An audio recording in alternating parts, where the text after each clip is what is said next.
important talk with our Bernards Township Police Department. We have some amazing speakers, and as you may know, public safety has been a very important topic that is highest priority. We will be preparing and sharing additional updates at our Township Committee meeting on Tuesday, but tonight's talk is going to be under the guidance of our police chief and his awesome department. So thank you for coming tonight, and I hope that you've brought some questions. I also wanted to acknowledge that there are some important fellow Township Committee folks here also supporting this. Anna McCarthy, as well as Janice Fields, Deputy Mayor. Janice also serves as police liaison, so two of us on Township Committee also work very closely with the police department, Deputy Mayor Janice Fields, as well as Andrew McNally. So with that, what I'd like to do is I'd like to turn it over to Chief Berger. Thank you. Hello, everyone. Thank you again for coming. Thank you, Mayor, for having us, and the Township Committee for putting this together. I am Chief Berger. I have been serving you all since 1998. Yeah, 1998. So I'm getting that old that even I can't remember how long I've been here. But tonight, our itinerary, if you look up at the board there, we do have some guest speakers that will assist us tonight. But the real reason we're here is so that you learn a little bit about the Bernards Township Police Department and exactly what we do. I'm going to begin by introducing the individuals from my department that are here with me. First and foremost is Deputy Chief Eric Galetta. We have Sergeant Tracy Baldessari. We have Lieutenant of Patrol Tim King. We have Detective John Mulhall, and everybody's favorite Detective Phil Jacina. So tonight we're going to go through basically what each division does in the police department and what their purpose is. I'm sure everyone here has a lot of questions. I was hoping you didn't, but the mayor already threw that out there that she's hoping you do. But no, please, if you have questions, we're just going to ask that we wait till the end. They all must be in written form. Oh, you didn't get that memo? Sorry, I'm just kidding. No, by all means, we're going to get to all your questions today. Just please raise your hand. I promise you we'll answer everything and every question that you have. First and foremost, I'm going to call up Assemblywoman Michelle Matsakudis. Did I get it right? I've been practicing that all day. So I'm going to call her up just so everybody's aware. Crime is obviously a problem. It's not only in Bernards Township, but it's also statewide.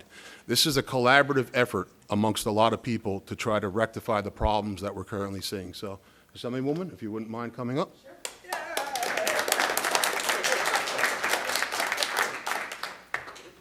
So I got the extra applause because a very old dear friend that I used to work with many years ago, I won't say how many, is here, and I'm so excited to see her. I am always happy to come to Bernards Township. Everything about this town, the camaraderie and the community always speaks volumes to me.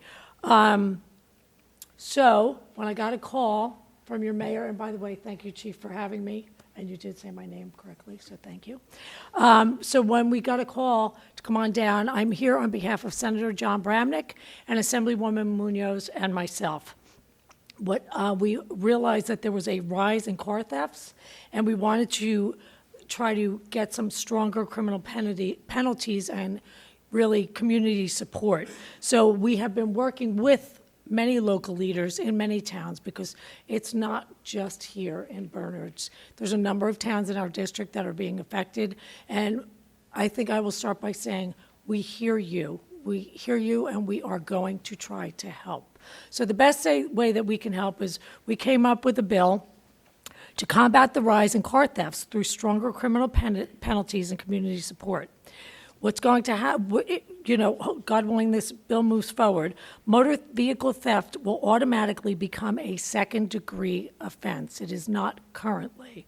It will also remove the existing $75,000 value threshold to charge at this level. So those are two really big changes. Also, we would like to have tougher sentences to serve as a deterrence and keep the offenders off the street because really, the bad guys know the laws better than we do. We'd like to have additional safeguards against repeat offenders, so we would put in place a rebuttal presumption of pretrial detention.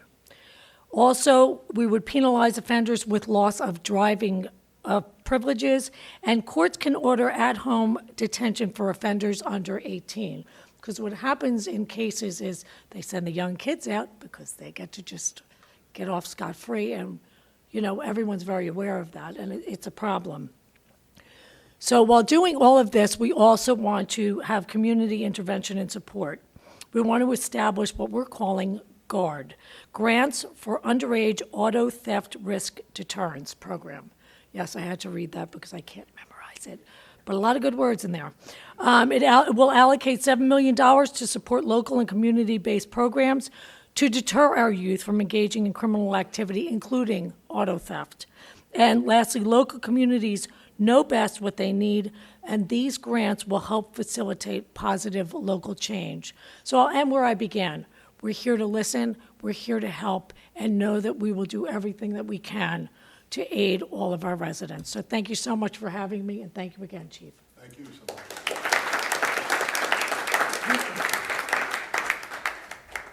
Next, if Sergeant Baldessari and Detective Jacina would like to come up and do our presentation. We'll start there.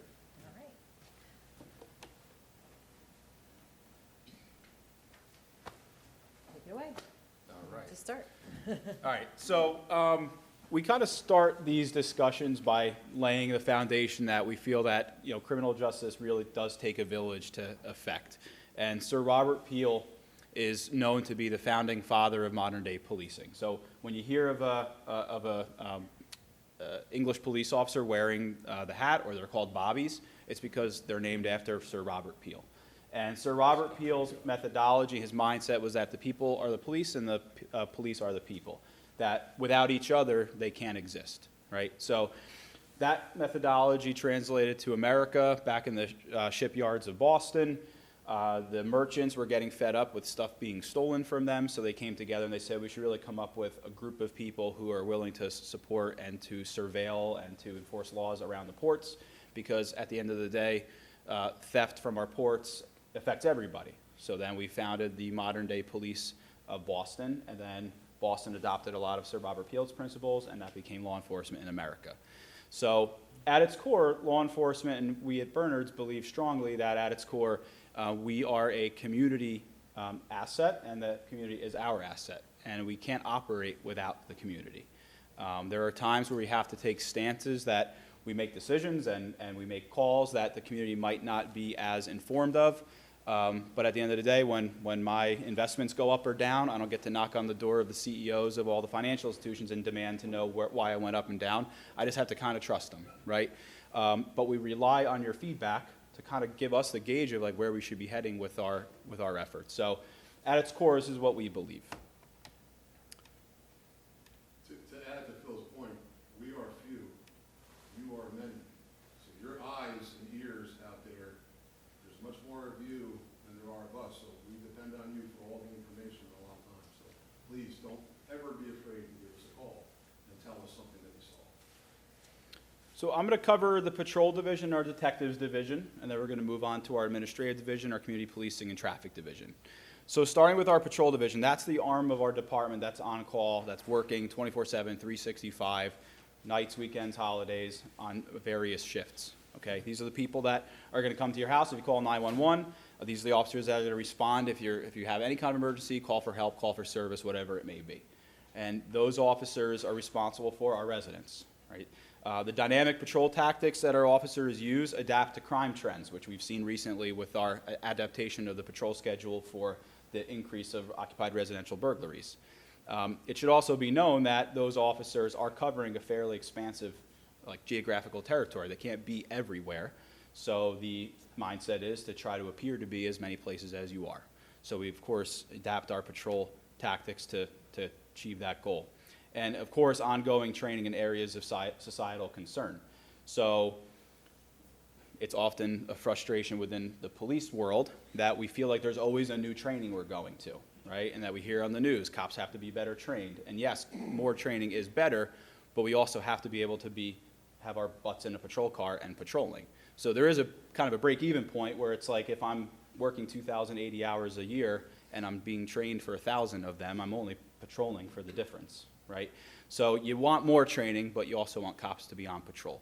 So we are trained in key areas to include racial profiling, sensitivity, dealing with individuals with autism spectrum disorder, and other movements that society comes up with overnight, and now by the next day, Attorney General is mandating our training. So we stay topical, and New Jersey is kind of on the front end of that methodology, because a lot of other states don't pivot that quickly, and a lot of other states do have super archaic training regimen, and New Jersey is not like that. We train a lot. All right, our detective division, we do follow through with patrol-generated reports. So if a patrol officer does take a report that can't be fixed, can't be prosecuted, can't be investigated 100% on scene, they refer the case to the detective division, and then we take over at that point. We rely heavily on that patrol officer's report, the information they gather, so we do work hand in hand together. We've investigated thousands of fraud-related incidents. Last year alone, we had about 1,500 fraud-related cases assigned. We self-initiate investigations. We maintain our sex offender registry, so anybody who's registered as a Tier 1, 2, or 3 sex offender, also known as Megan's Law, we track and we make those individuals come in and verify where they are. We know where they are all the time, essentially. We adapt to technology and crime trend training, fingerprinting services, background checks, investigations, and the list continues. Right, like I said, the detectives division is nothing without the remainder of the police department. We're just the arm that kind of takes the torch at the finish line and just moves it a little bit further, because we have the ability to sit down with 2 screens in front of us and talk to resources internationally, nationally, federal partners, county partners, whereas the officers working at 2 o'clock in the morning don't have those resources because those people are all asleep, right? So it's absolutely a team effort. Team, here we go. So we have our next division is the Traffic Safety and Community Policing Division. One division, couple different branches. So I'll go through first the traffic branch of that division, and just bring these all up. So we cover the traffic monitoring and enforcement. So this would be, we get complaints in, we get calls, people have concerns about speeding on their street or parking issues, and we'll address those. We have an officer who will go out and we have speed trailers that can be placed out if there's an area of a concern with speed, message boards that will relay messages. Most of you have seen the one that's out front that has, had the continuous message of taking your fobs out of your cars, but we do change that up depending on what events are going on or what what kind of message we're trying to get across. The traffic division is also in charge of the traffic plans for mass gatherings, mass gathering operations. Think about like Charter Day, parades, things like that, right? Consulting with county and state road departments if we're going to have any large-scale construction projects or road work on some of the county roads that are in town. We have to work with the county on those. We do traffic safety training, traffic control management for roadwork and construction. So that's basically scheduling officers to work for these construction jobs that are taking place on the roads. We have to have officers there to maintain the safety on site. And then the traffic division is also part of that management team there to assure that that scene is safe. So even if we have officers on scene, sometimes it requires telling the contractor they need to hire more officers, or maybe they need to close the road and do a detour. So we work with them on that as well. The traffic division is also charged with crossing guard scheduling and supervision and training. So this is scheduling all the crossing guards, but also they have annual training that they have to attend. We're always looking for crossing guards, so I'll put that little plug in here while I'm there. We're always looking for crossing guards. We can always use subs and things like that. So if anybody's interested or you know anyone, send them our way. So we do the training and everything for them as well. Then the other branch of that division is our community policing, which has been newly revamped, I should say, and brought back very recently. So some of the things that we do in our community policing division were ongoing, things like the youth engagement and safety programs. We've done LEAD for several years. We're continuing to do that. It's been moved back to the 5th grade. And headquarter vehicle tours, we're continuing to do those, school camp, preschool visits. Some of the newer things, we've done bike safety before. We've kind of brought that back a little bit more. We're working with one of our bike shops and also the library to do more bike safety. Project Lifesaver is our new search and rescue program for special needs children. We've had one in place for several years called Care Track. This was just, we moved over, we transitioned to a new program, which makes more resources available, and it makes it easier for families who travel. It's more available in other areas. It's our tracking program. It's purely search and rescue if the child were to wander off. And then we started the Blue Envelope program, another program for special needs, which allows drivers with autism to keep all their information in one place in this Blue Envelope, which has specific information on there about what their behaviors might be. It has contact information, emergency contacts. And then our regular community engagement and safety, these things that we're trying to do more of, we've done in the past, but Coffee with a Cop, we have had more. We have got another one coming up. We don't have a date for it yet, but it's in the works. National Night Out every year. Township and community events, again, we're working on those things, like as the year goes on, we try to organize different ones. Community presentations, we're doing this one tonight, but those are, again, an ongoing thing. I have people reaching out to me on an ongoing basis, asking us to come. We just did one last week for the Bonafides of Somerset County. So if there's organizations that need us to come address specific concerns that they have, we come out and we'll do that. And again, it is teamwork, because obviously the Detective Bureau assists with that as well. We are a smaller division, so we've had to allocate some of our resources elsewhere right now. So trying to cover all the bases is, doing the best that we can. We cover our social media, which I'm going to pull up a slide next that has a QR code for our Instagram and our Facebook page, which is important because that's where we're going to post any of these events. That's where tonight was posted on our story. As reminders, we post to even traffic updates and things like that we'll post as well. Crime prevention outreach, we're doing that a lot more. Community policing really is about crime prevention, because the more we can engage with the community, the more we can work together. So that's really what it's about. We have a safe exchange zone now. If you're not aware, it's over at the police department in the parking lot. It's under 24-hour surveillance. So if you do any marketplace exchanges, or it's actually for custody exchanges as well, it's a safe environment to do that. And we were invited to host a situational awareness and self-defense class from the YMCA, and they hosted it, and we are actually working on hosting our own in coordination with the Y. We'll have a date for that soon as well.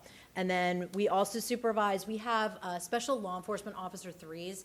They are the officers that are assigned to each public school in town, in the district. So all 6 public schools each have a police officer, retired police officer, in them for the entire school day. And we have one that is per diem as well. And so we have the supervision of them as well. And I'm going to just leave these up for a minute. If anybody wants to scan them, I can bring them back up at the end, but you can also just look us up on Facebook and Instagram as well if you're interested in following us. But that's the best way, honestly, to keep up with our events, because our website is kept up, but we can't add daily things to that, so this is the best way.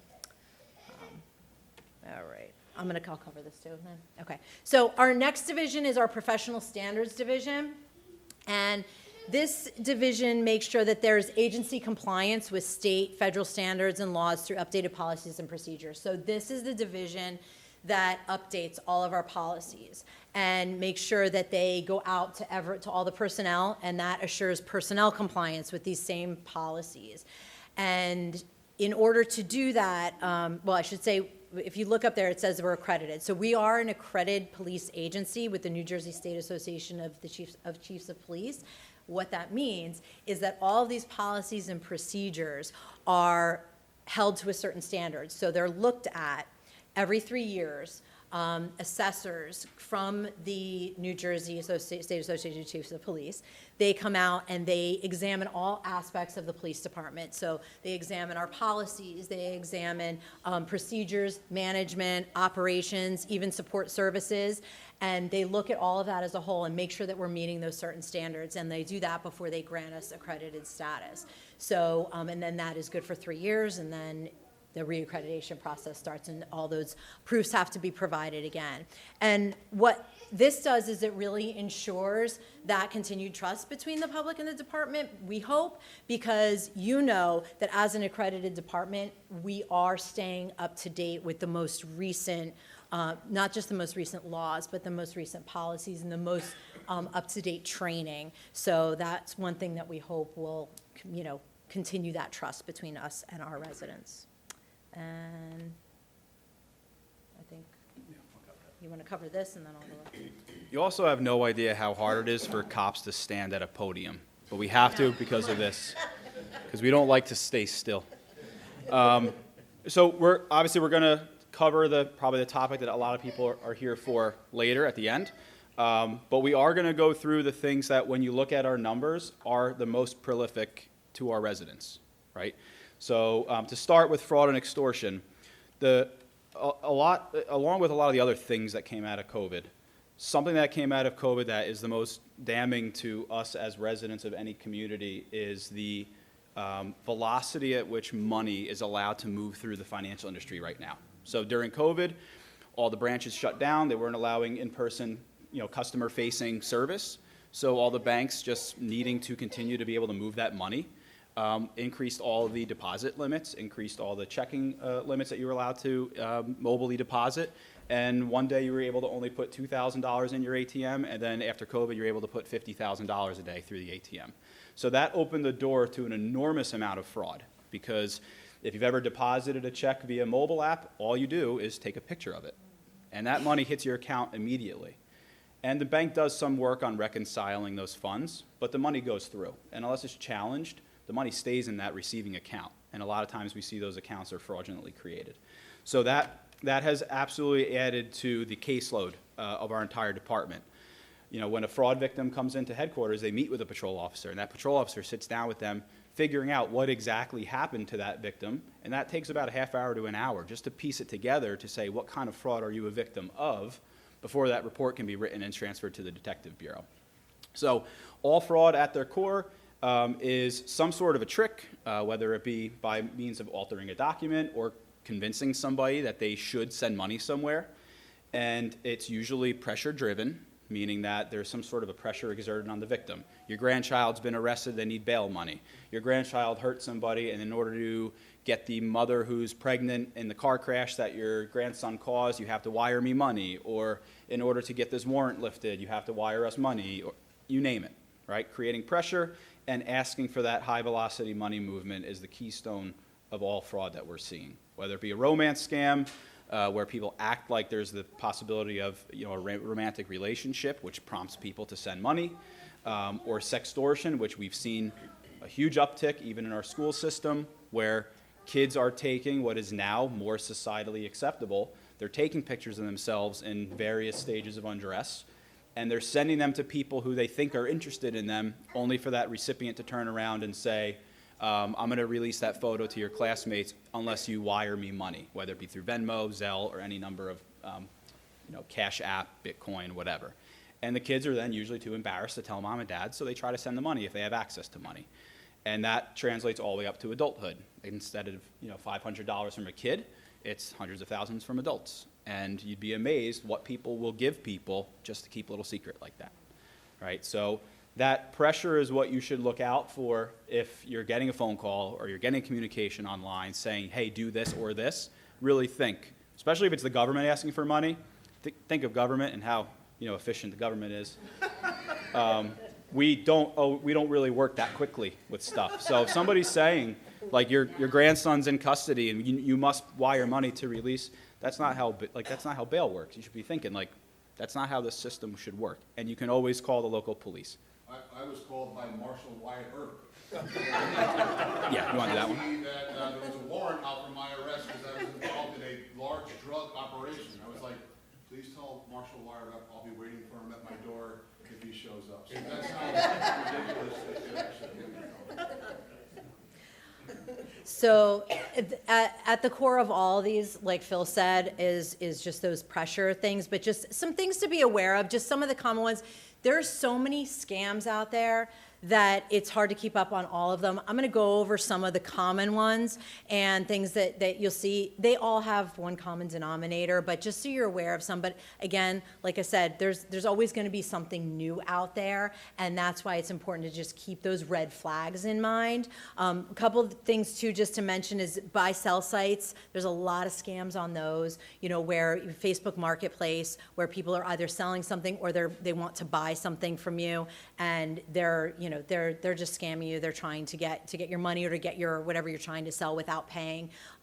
They will Zelle money to you, and then they'll cancel that payment. So you have to make sure you don't want to really accept money that way from somebody that you don't know, unless you know that it's actually the transaction's completely gone through. I wouldn't accept a Zelle payment from somebody that you didn't personally know, because it's just too easy for them to cancel that transaction. And now you've already lost the product, or you've already mailed it, or whatever it is, and now you're not getting your money.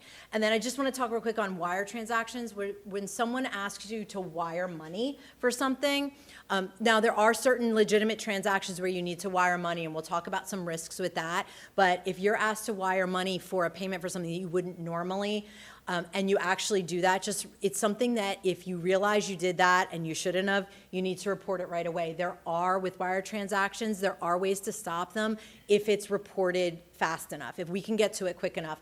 2 days, 3 days max, maybe, but the earlier you can, after 3 days, because that money, wherever you wired it to, it's not even there anymore after that time. Once it hits that account that you've wired it to, it is somewhere else so quick that by the time we get to that, to that bank or whatever it is, that account's either been closed or cleaned out, and then we can find out where it went next. But then we get to that one, guess what? That one's gone too. It's just this constant movement of that money, and it's money laundering in a very quick and easy way.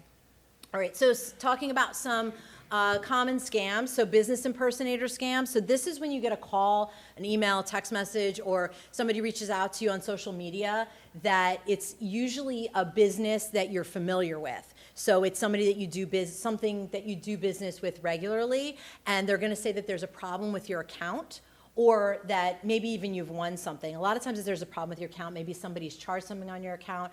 I don't know who's gotten a text message from Amazon, saying, oh, somebody charged something to your Amazon account. Beware of those things. They're always asking you to click on a link or call a certain number, and that's where you want to verify those numbers. So even if you get an email, looks legitimately, I use Best Buy as an example just because I personally got one of those. It looked like an email from Best Buy. It had their logo.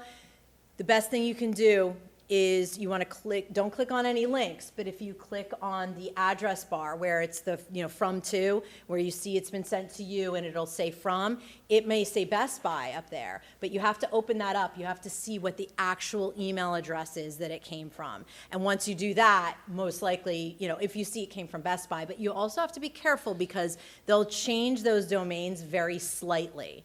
So, instead of saying bestbuy.com, it may say bestbuysales.com, or it might just be one letter different. So the best thing to do with those is if it's saying that there's a problem with your account, go find your statement or your Best Buy card, find a legitimate number and just call them. Just don't click on anything, or don't call the number that they provided in the email. If it ends up matching what you have on your records, then you know it's legitimate.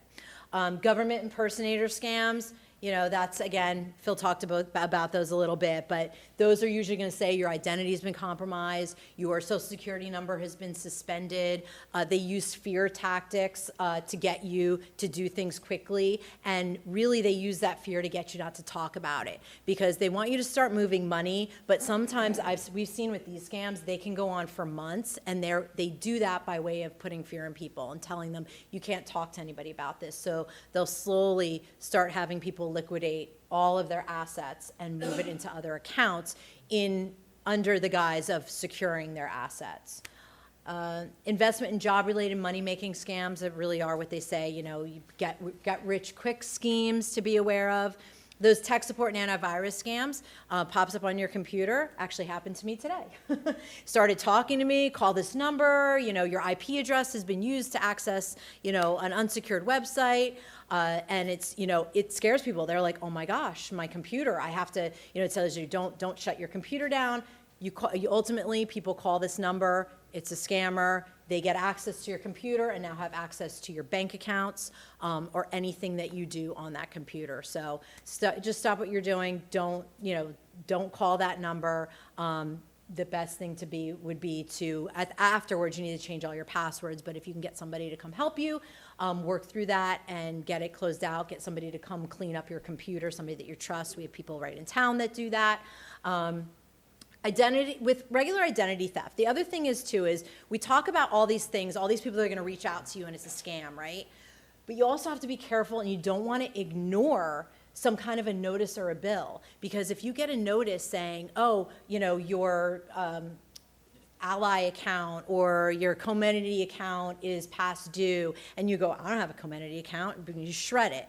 Well, you don't want to do that, obviously, because somebody opened up an account in your name, very likely. So that's where you need to go and check your credit. You can go on, check your credit, probably ultimately put a freeze on it, make sure there aren't other accounts open. So don't ever ignore those things either. Some of them are regular, like I said, those Amazon things you're gonna get, those notices, but even like that, if you have an Amazon account, it's very easy to go on your account your usual way and make sure no one has charged on that.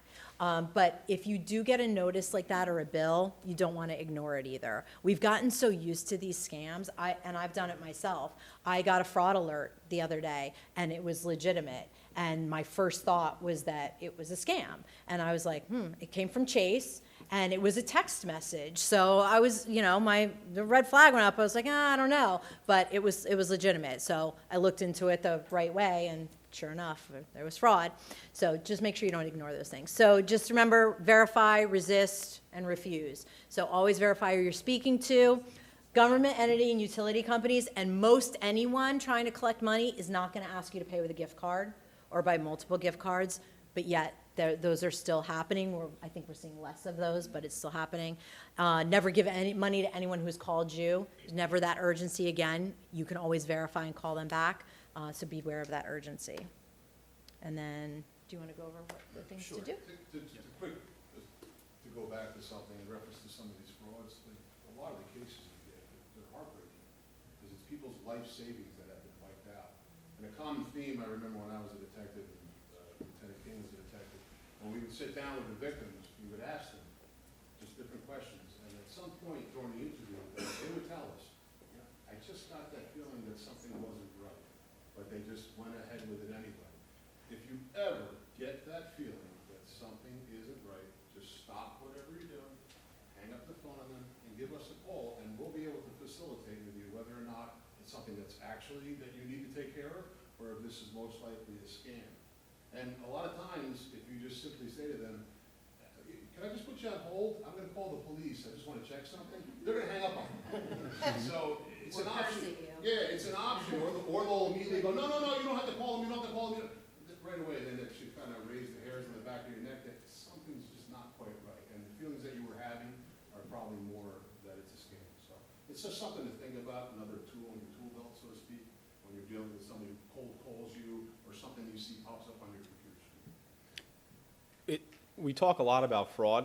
That's probably not what people are interested in. We get that. But one of our fraud victims in the last month lost more money than all the tangible property stolen in our township over the past 5 years combined. So if we add up every car that was stolen from our property, from our township, this woman lost $1.9 million. So, and that money is almost totally unretrievable because of the way it was laundered. So we get it, it's not the attractive topic, but it is literally what's bleeding people's life savings away. Insurance covers it. The year before, 2.8 million. So Now, it's, to give my detectives, everyone credit, they have been very successful in getting a considerable amount of money back the last few years. We've been very lucky, and we work with other agencies. There's an individual, Agent Joe Caker, who works with the U.S. Postal Service, and he has been helping us open up avenues to banks and things like that, where it's as simple, like you are all familiar, you go to a store one day, and you're asking for help, and you get that person that just has no idea what it is that you're talking about. And then you go to the store the next day, and you get that one person that is invested in the store, loves their job, and they go above and beyond for you. It's the same thing with police work, unfortunately. You know, there's a lot of departments we call, and it's like, wow, that guy's a police officer somewhere? Like, I can't believe that. But again, we do know those right people to call in various agencies that they'll answer for us at 2:30 in the morning and give us the assistance that we need. Right. And the federal government understands that, which is why there are a lot of reporting platforms for losses now. So you want to contact the local police as fast as possible because, like Tracy said, we can recall some wires up to 3 days. So you hang up that phone, you go, on second thought, maybe wiring $200,000 to the Philippines is not how I pay my electric bill. That's when you call us, and we can initiate what's called a wire kill. We implore you, even if you feel embarrassed, and we realize that's a barrier to reporting sometimes. If you feel embarrassed, even if you're not taken for any tangible money, but you did get approached by somebody, a certain email, if you go to the ic3.gov website, it's a reporting portal that's run by the FBI. It goes through their database, and it finds the commonalities depending on what kind of email address was used to contact you, what the phone number was given, et cetera.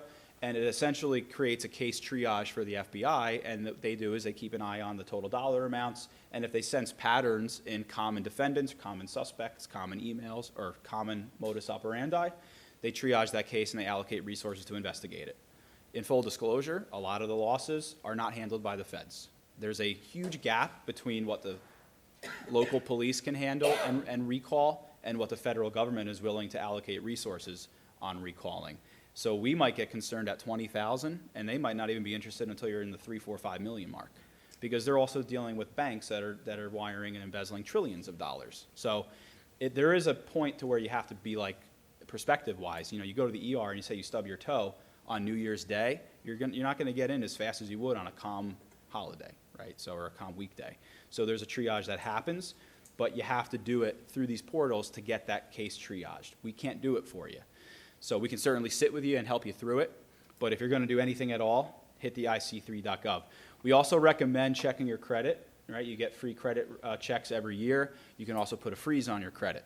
What's sometimes happening now is juveniles are aging into their college years. They're going to open up lines of credit, and they're seeing that they have either a horrific credit score, or they see that credit accounts have already been opened in their name using their personal information, which was bought and paid for after either a data breach or whatever, and they're like, what happened? So we're actually recommending people freeze their kids' credit before they even have credit. And that was a word of advice from our federal partner, Joe Caker. He froze his kids' credit when they were born, which sounds silly, but as soon as you have an identity, you can have a line of credit in your name. So you want to mitigate that. You just have to know if you're going to go in and rent a car or finance a car, that you lift that freeze so that way you're not in the dealership for 10 hours while you wait for it to be unfrozen. All right, so you definitely want to check your accounts regularly. If you do not mobile bank, I assure you your money is already mobile. They're already, your bank statement is already part of their network. If anything, you're losing out on the ability to check your account in real time. So you might want to consider either mobile banking or at least getting mobile alerts, so that way if somebody runs a check on you or if they use your card, you get notified of it, so you can report it immediately. This is not a scam. If you take your phone out and you capture that QR code, if you open up your camera app and point your phone at that, it'll bring up a website from the USA.gov, which is all the common fraud schemes and what to do about them. So we'll leave that up for a second.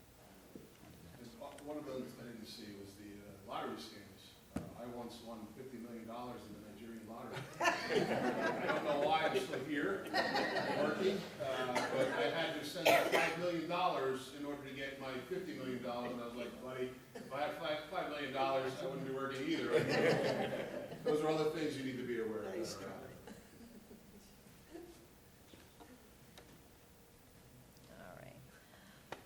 Okay, so moving along with some other, just some other things that we see and some other crime trends, theft and theft by deception. So some different types of theft that are of concern, distraction, follow-out distraction. So follow-out distraction is where someone is, I'll just give you an example, someone's shopping and they buy a very valuable item and they're followed. This actually happened, I believe it was the Short Hills Mall, it wasn't it might have been the Short Hills Mall.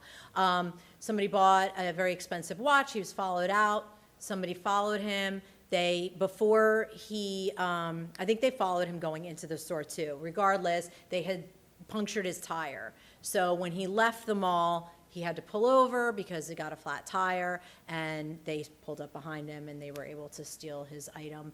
And actually, they distracted him, acting like they were helping him. He didn't even realize that they were taking it from him. So another time, or another example would be somebody buying those high-end items and just being followed to their home, and, to where they live so that they can burglarize them later on, especially if they know that they purchased something that's very valuable.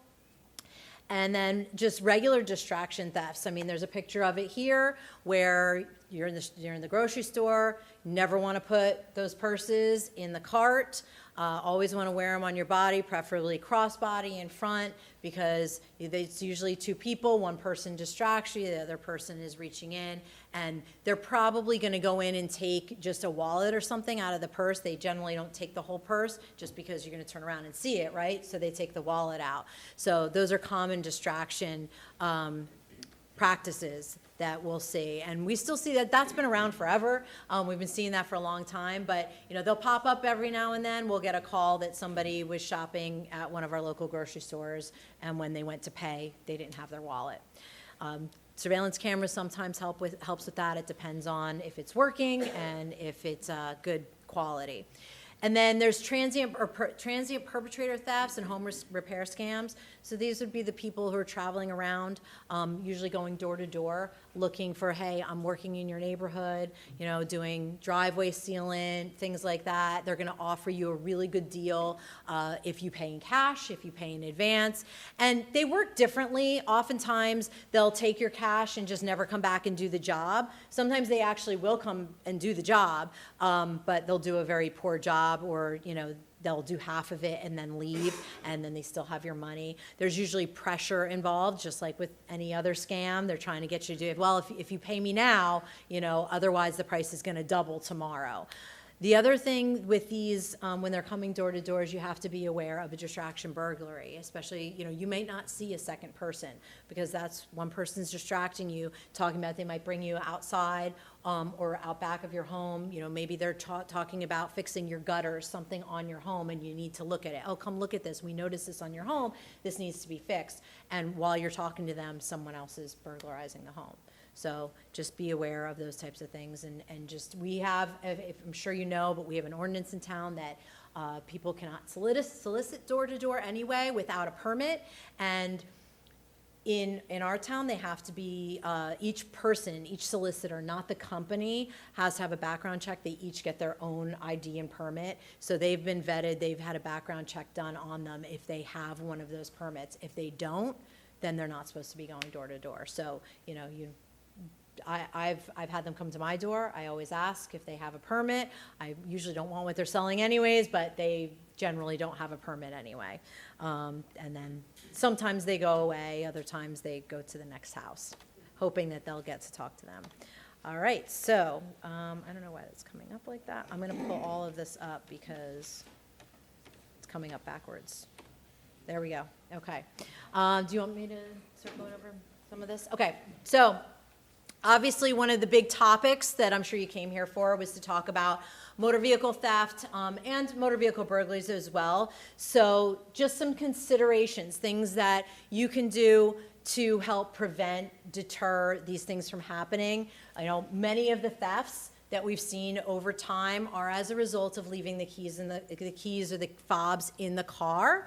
Obviously, like I said before, our message board, it's definitely gotten across to people, and people are taking their keys inside. We'll talk about the issues with that later on, but definitely locking your car and taking your keys out is a very good prevention way to prevent your car from being stolen, because obviously it's just much more, it's a lot easier for the thieves if that's in there.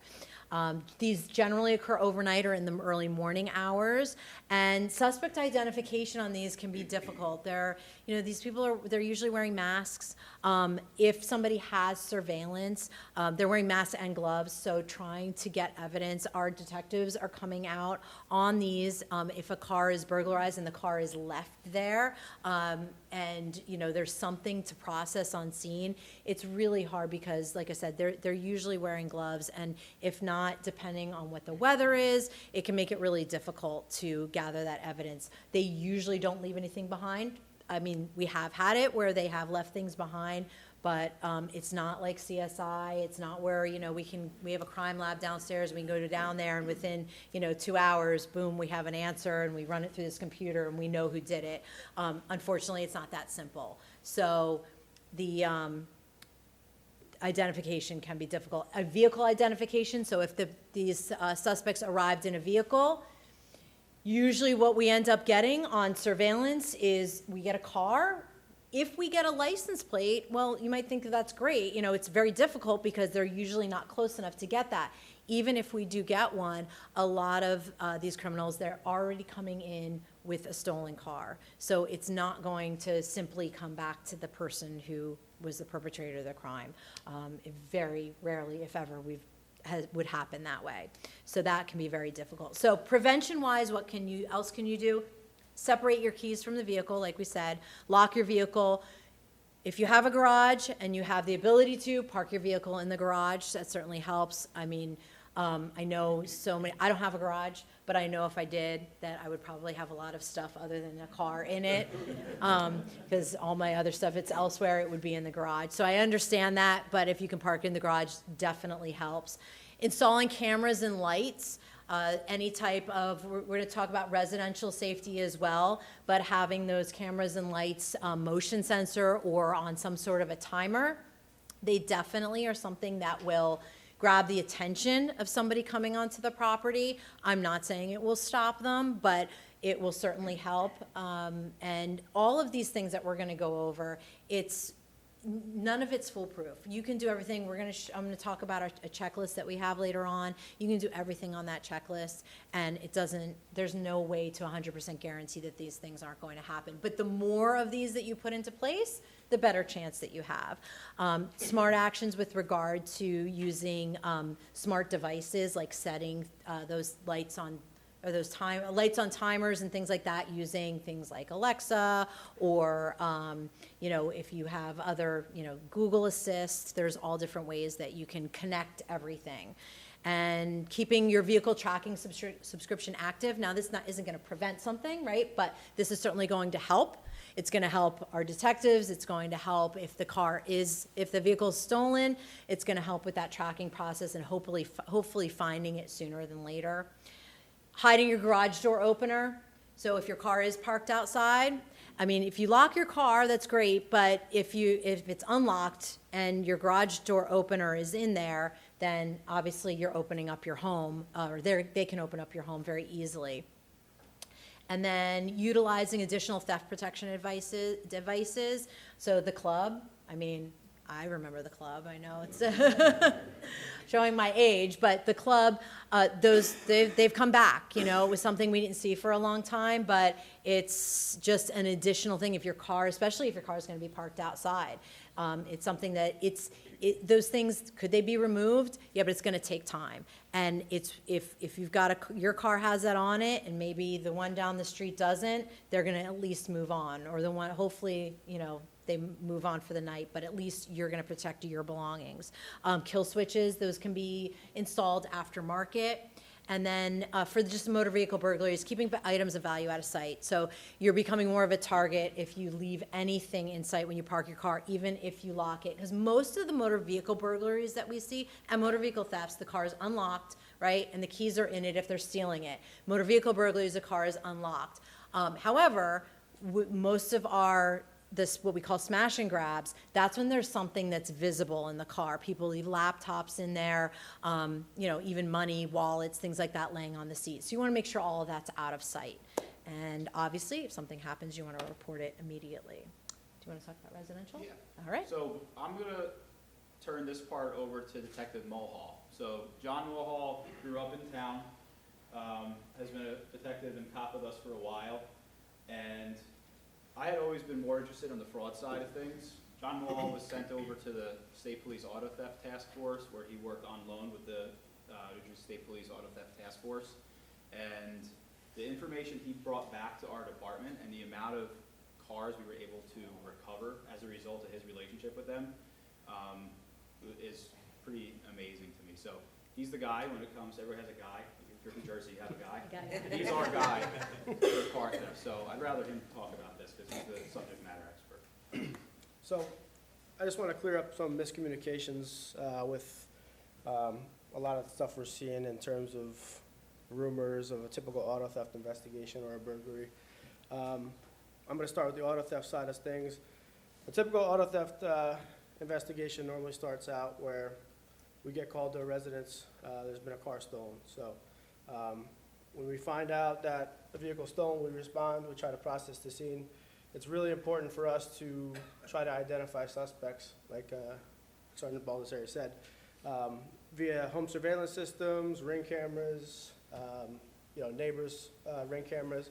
We try to flood the area with officers to try to canvass and try to tap into everybody's, resource digitally. It's just because, although you may not be able to identify the suspect via your ring camera, we don't know if somebody else down the street was able to capture something better. So luckily, lately, our technology resources have grown, and without going into too much detail in terms of our investigations, I was able to form connections with the state police, the FBI, Newark, all of our network, where we really are going into, how do I say, we're tapping into our social media presence in Instagram and Facebook, where if you were to get a suspect on your ring camera, I'm able to try to identify him through somebody else's, social media. Thank you very much. So I do have an undercover account where I go into social media and I do look at investigations on other people's accounts, and I'm really, I've been successful with identifying suspects through that. So a typical auto theft investigation would be, I want to step in real quick and kind of going through that, yeah. Yeah, do you want me to go through the, Yeah, like, sure. the steps of this or the Yeah. investigations? Perfect, yeah. Okay, all right. So, like John was saying, it's difficult because the investigations are just prolonged. He's going through the social media trying to, identify these people. And like I said, it's not like CSI where it happens super quick. He might get a suspect through that, but it's just at this point it's just a suspect, right? And it's really hard not only to 100% identify, who that person is, whether they committed that crime, because now we have to match it up with any evidence we have, if any, and if it's surveillance, that's helpful. But again, we've got people wearing masks and all that kind of stuff. So that's really difficult because then now we have information, or he finds information on these social media sites showing where they're going, and they're talking back, and they're talking about where they're going to be and things that they're doing. And it leads us to the conclusion that of these crimes that they're committing, but the proof isn't there, right? So trying to get charges, number one, is very difficult, getting those charges. Then if there are charges, that's when, Assemblywoman Matsakudis that was here earlier was talking about the laws that they're looking at putting into place, because that's very important, because if they're charged, the penalties aren't there. It's not enough to deter them from continuing to commit these crimes or from doing it again. Some of these criminals are getting a piece of paper, being told to come to court a month later, and then they're going out that very night and stealing more cars or breaking into houses or whatever it is they're doing, because they're not being detained in any way. So that's where things need to change at that level. What I'm going to talk about now, though, and then I'll hand it back over to John a little bit more on the investigation side, is I just want to cover some of the things that you can do in your homes. And then we'll cover some of the things, too, that you can do with regard to those laws that needs to be changed. But specifically in your homes, same thing with motor vehicle, a lot of the same as what we went over with the motor vehicle. Having those exterior lights, whether they're on a motion or a timer. Sometimes people ask, is it better to have them on a motion sensor or on a timer? I mean, just having them, either one. It's 6 of one, half a dozen of the other. Can't really tell you which one is better, but definitely having it on something. If you're going to be away for any extended period of time, timers are great, but having them at like more of a random time, you don't want to have them set for the same exact time if you're going to be gone for an extended period. Those video surveillance, make sure that subscription is active. I know that's one thing that John has mentioned multiple times, is that how many times you go out and ask for that footage, and you see all these cameras, and you're like, great. And I'll talk about another place where you can register your cameras. Oh, they've got cameras. This is awesome. And the majority of people just don't have an active subscription, so there's no recordings from that night. Same thing with interior lights being on timers. It's not on here, but we had discussed this too, leaving a TV on. I know that's one thing that, you're always told, turn the TV off. It's not good for the TV, so don't blame me. I understand that. But maybe if you have an old TV, because at least with leaving a TV on overnight, it appears that someone's awake. Most people leave a light on somewhere, but generally it gives that appearance that somebody's actually watching TV, because it's a different type of light, right? It's going to put off that flickering light. So it's different than just leaving a regular light on. So just a thought, don't have to do it. Again, if you don't want to ruin your TV, you may not want to. Smart actions also, hooking things up with those Alexa devices and stuff like that. Landscaping-wise, making sure there's a clear line of sight to your windows and doors. You don't want to have overgrown landscaping where somebody could kind of creep around and hide very easily. Locking all your doors and windows at night when you're not at home, and at home when you are home. So making sure that all of those doors and windows are locked. And I know it sounds so aggressive to where you're like, oh my gosh, where do we live? We got to lock our doors and windows and like basically secure, hunker down inside our homes. But unfortunately, it's just we do live in a safe town. We do. We live in one of the safest towns in New Jersey, and that's part of the reason that we are a target, because people feel comfortable. So the criminals know that when you feel safe and comfortable, you're a little more lax with those things. Also, it's a generally affluent town. They know that people have more valuable vehicles and more valuable items in their homes. So that's what makes us a target. It is safe here, except that we're a target like any other town similar to ours. Real quick, two things. One, I'm going to task someone in the audience to come up with this invention, and when you do, I just ask for 1% of the profits later on. But if we could come up with like lights that go on by motion, and when they go on by motion, a chihuahua barks. I think that would solve 2/3 of our problems. So if somebody wants to come up with that, feel free to call me, we'll work on it together. The second thing, how many people, it sounds off topic, but just hear me out. How many people have had a leak in their house, whether it was from a roof or a pipe or something like that? If you look and the water looks like it's dripping from over there, the reality is the leak is way over here. So I want you to think of criminals almost like water. They're going to take the path of least resistance. So the more of these things that you do to your house, the more likely they're going to walk up and go, not this house, I'm going to slide over here, or I'm going to puddle in front because I don't know what to do. That would be the best case scenario for us. You call us, we'll pick them up right on the front door. We would love that. But think of it that way, okay? It's the same type of mentality. You have to protect yourselves, we have to protect you, but we need your help in doing this. That's what tonight is all about. Don't tempt the devil. That's right. All right. Making sure there's a lock. The door, there's usually a lock on the door from your garage into your home. Making sure you lock that. A lot of people don't because they feel comfortable with just that garage door being locked, but you have a garage door opener, that's might as well be having an unlocked door. So alarming all doors and all windows. All right, again, oh my gosh, that seems, a little bit overdoing it. But the thing is that most people don't alarm their second-story windows, and the criminals know that. So we started to see entry being gained through second stories. So, and I can tell you that having not just an alarm, but an audible alarm, something that makes some sort of sound, is definitely a deterrent. We've seen it. We had an attempted burglary where actually the burglars, they thought it was a second-story window. They went around the side of the house, and the way that the the land went down, the pitch of the land went down, it appeared that the windows was a second story, but actually the basement window was a full-size window. So it was dark, I guess, I'm assuming this is what it was. It looked like a first-story window. So they went in what they thought was second story. It was actually first story. It was alarmed.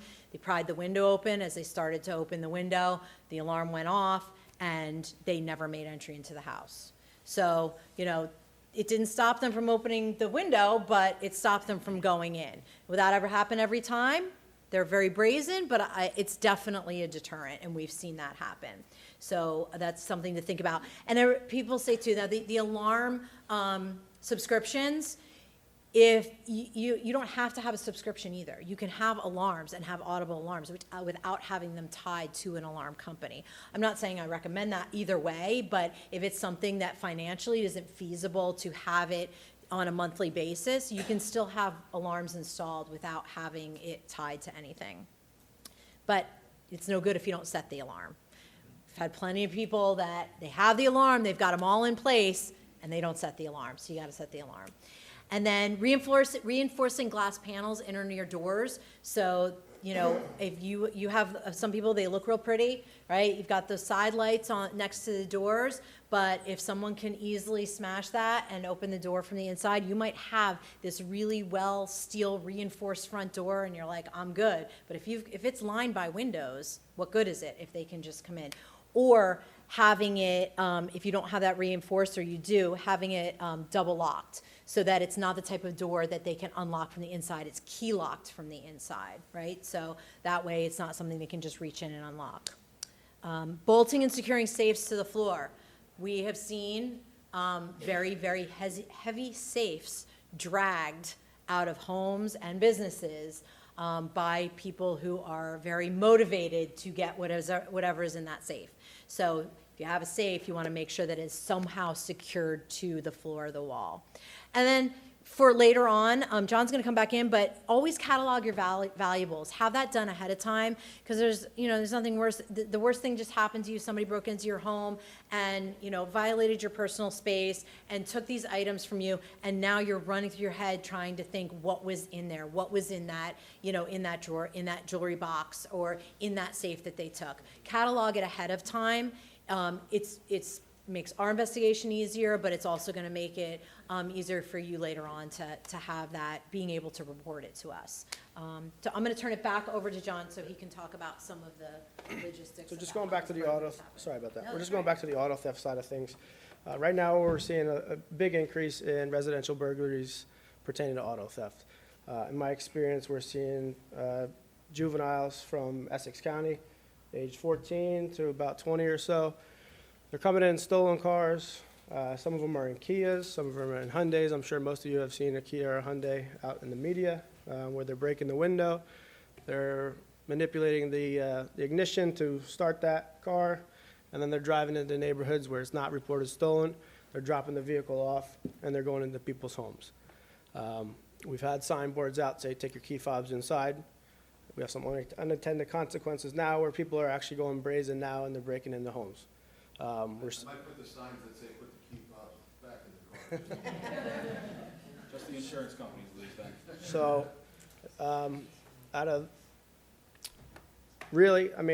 what we're seeing is they've all been using crowbars at this point.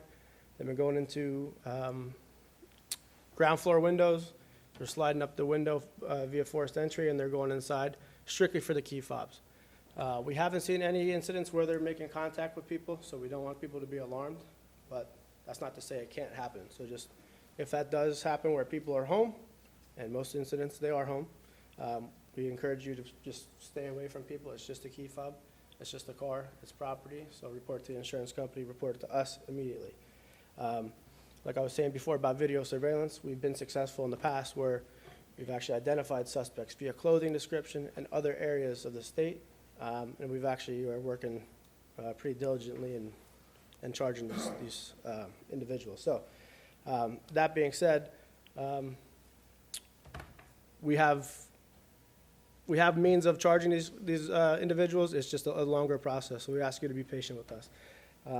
There's been some communication where people think that BMWs are being targeted. In my experience, it's not just BMWs, it's Audis, Land Rovers, Mercedes, Aston Martins, Cadillac Escalades. It's all high-end cars. There's no rhyme or reason really to be alarmed about that if you own a BMW. And just in this area, there's a lot of BMWs, Mercedes, Land Rovers at this point. So, it's not specifically targeted to BMWs.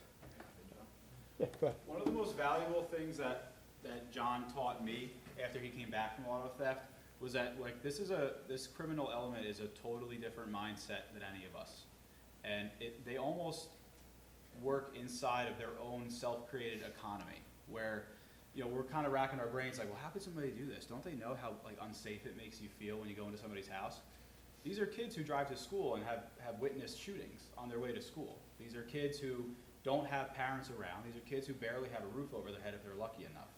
And these are kids who, if sent to detention, if we weren't closing all the detention facilities, these are kids who would have a nicer meal and a nicer staff catering to them than those who are at home.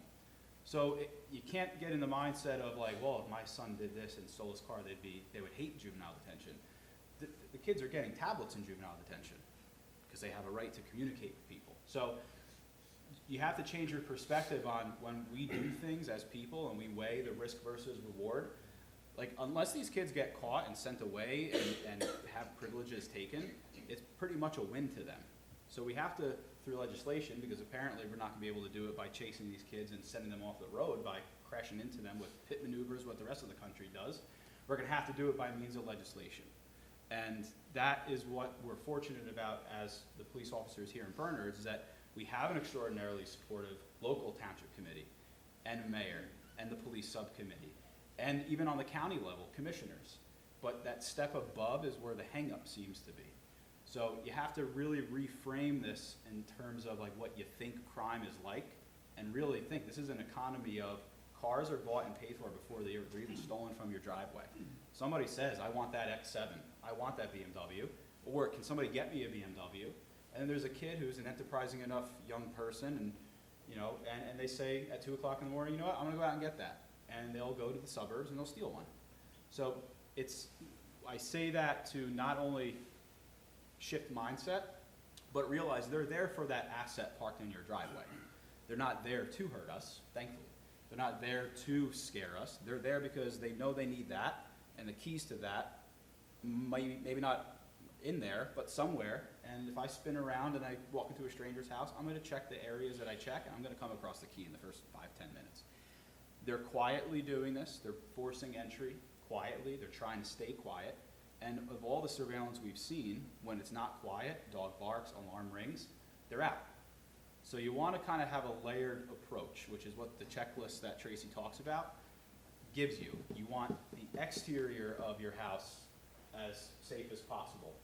You want to try to make that house, if you grab I won't be offended if you grab your phone and take it, because it's a really good thing to kind of jog memory and really kind of self-analyze your security posture. You want people to not want to come to your property. And then you want them, if they decide to come to your property, you want them to have a really hard time getting into your house. And if that fails, and then they're in your house, you want them to have a really hard time wanting to stay in your house. So you want to try to speed them up, audible alarm. You want lights to come on. You want them to maybe know that the police are coming, so alarm again. And then you want, if they're successful, them to be able to remove as little as possible from your house. So safe, you know, put the cars in the garage so they can't get to both of them quickly. So it's not just one thing is going to fix everything, and not everything in total is going to prevent it, but it slows it down each step. And off of what Phil was saying, just the other thing, you know, we're referring to them as kids because they are by age, but one thing to understand is they're like I said, they're not like your children, right? They have a different mindset. So the important thing for you to understand with that too is if they do make entry into your home and you're there, about the whole confrontation, we're telling you not to confront them, but to go one step further, you know, you think, well, they're just a kid who needs to find a different path. Don't try to take that as an opportunity to steer them onto a different path. Okay, you know, they're there for a purpose. They're not going to stop and listen to you. So, you know, whether it's to confront them for that purpose or to try and confront them to get them to stop what they're doing, don't stop them from leaving. Don't try to block them from leaving. don't confront them at all, because although they are there for that purpose, if they are confronted or you do try to stop them from leaving, we don't know what can happen. So it's just better not to, again, it's property, let them go. Okay, so we're almost to the question and answer segment, but before I do that, I'm going to call up call him a friend. I've known him for 26 years, probably as long as I've been working here. I don't want to give away his age or mine.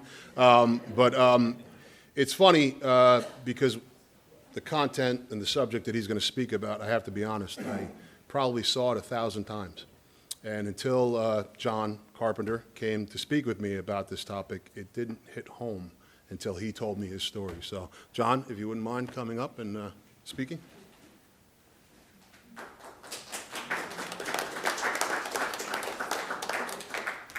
Thank you, John. I appreciate the opportunity. This is my wife, Lauren.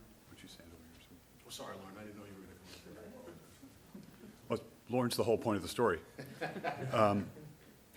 On June 9th of last year, I almost choked to death. I was having dinner on a Friday evening, about 7 p.m., and I swallowed a piece of steak, and it got jammed in my throat, and I couldn't breathe. So I went over, I got up and went over to the kitchen sink and thought, well, I'll just kind of try and hack it up. And it didn't work, and right away, I knew I was in a lot of trouble, so I gestured to Lauren, and she knew what was going on. And she came over, and she got behind me and tried the Heimlich maneuver, and it didn't work. And then her friend, who was visiting us and we were having dinner with, who was a trained EMT, she came over and tried it as well, and it didn't work. At that point, I tried it myself on the back of a chair with no success. And, this whole episode took several minutes. And at one point, a police officer arrived. He was a big fella. He got behind me. It didn't work. So I was really in a lot of trouble. I was really desperate. And at that point, Lauren and I looked into each other's eyes, and we locked eyes, and the message that went back and forth was, I'm about to die. And it was really, really just a bleak feeling. We had tried everything. So I really didn't panic, but I wasn't able to breathe. And I started thinking, well, what could be in the house that I could use to help? And I remembered that we had this anti-choking device called a LifeVac.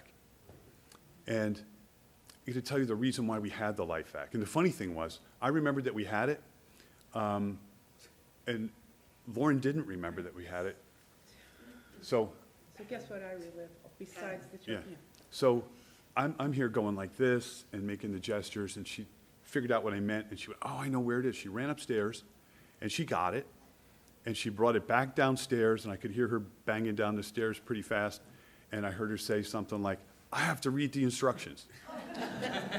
So I literally thought to myself, that's just great. So I'm standing there, and, I had sort of a glimmer of hope because she had this device. And, she got it together pretty quick, and she came at me with it, and the first attempt was not successful at all because she really wasn't sure how to do it, and I had no idea how to do it. Second time, she did it, and I got some partial relief. So I could get very short breaths, and I was able to survive. So she came at me a third time with it, and I went like this, like the Heisman Trophy, because I had some oxygen going, and I didn't want to jeopardize, blocking my airway off again. So a lot of things happened. The police department was there. First responders started showing up, and they just decided pretty quickly that I needed to go to Morristown Hospital. So I got in the ambulance, and I was still just barely breathing. But they took me up there, got me to the emergency room, and it was a long ride to Morristown Hospital, I'll tell you. So it was 10 minutes from our house, practically. You were on oxygen at that point. Yeah, I was on oxygen. And, I got in the emergency room, and it was kind of weird because I thought I'd get in there and it'd get to work and it would be over. But they said, we're going to call an ENT to come because I just didn't want to damage my vocal cords. So I'm sitting in there just gasping. And eventually, they gave me a shot after I'd been there for about 45 minutes that caused my muscles to relax in some way and made me nauseous, and I was able to expel the blockage. So it was a really traumatic event. I feel very fortunate to be alive. And if it weren't for Lauren, and the life vac, I wouldn't be alive. And let me tell you why we had a life vac. Lauren had been to a wedding shower, or I'm sorry, a baby shower the previous fall, and she'd driven up to Hartford for a friend, to see this baby shower. It was a little bit of a chore. She kind of was ambivalent about going. But she went, saw this given as a gift to the expectant mother. And she thought, wow, we got to have some of those. So she got them for Christmas for all of our kids, have their own families, and one for us. And I remember distinctly thinking, boy, what a terrible Christmas gift. And yeah, it was just so fortunate that we had it. So it was a lot of things had to fall in place in order for that to be there for me. And certainly Lauren was so courageous because it was such a traumatic time.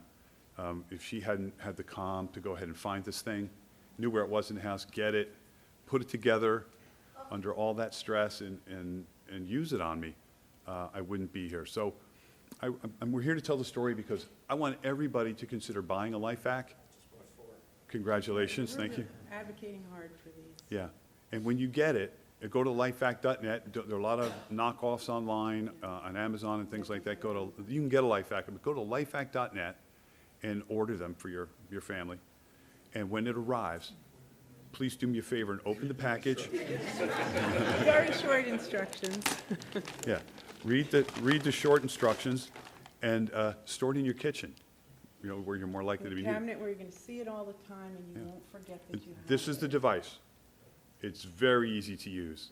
It goes on your face, you depress the plunger, and you pull it vigorously, and it creates a suction that will pull your socks up. And it's a one-way valve, so you can't force air into somebody, which if I had read the directions, I would have been more confident using it.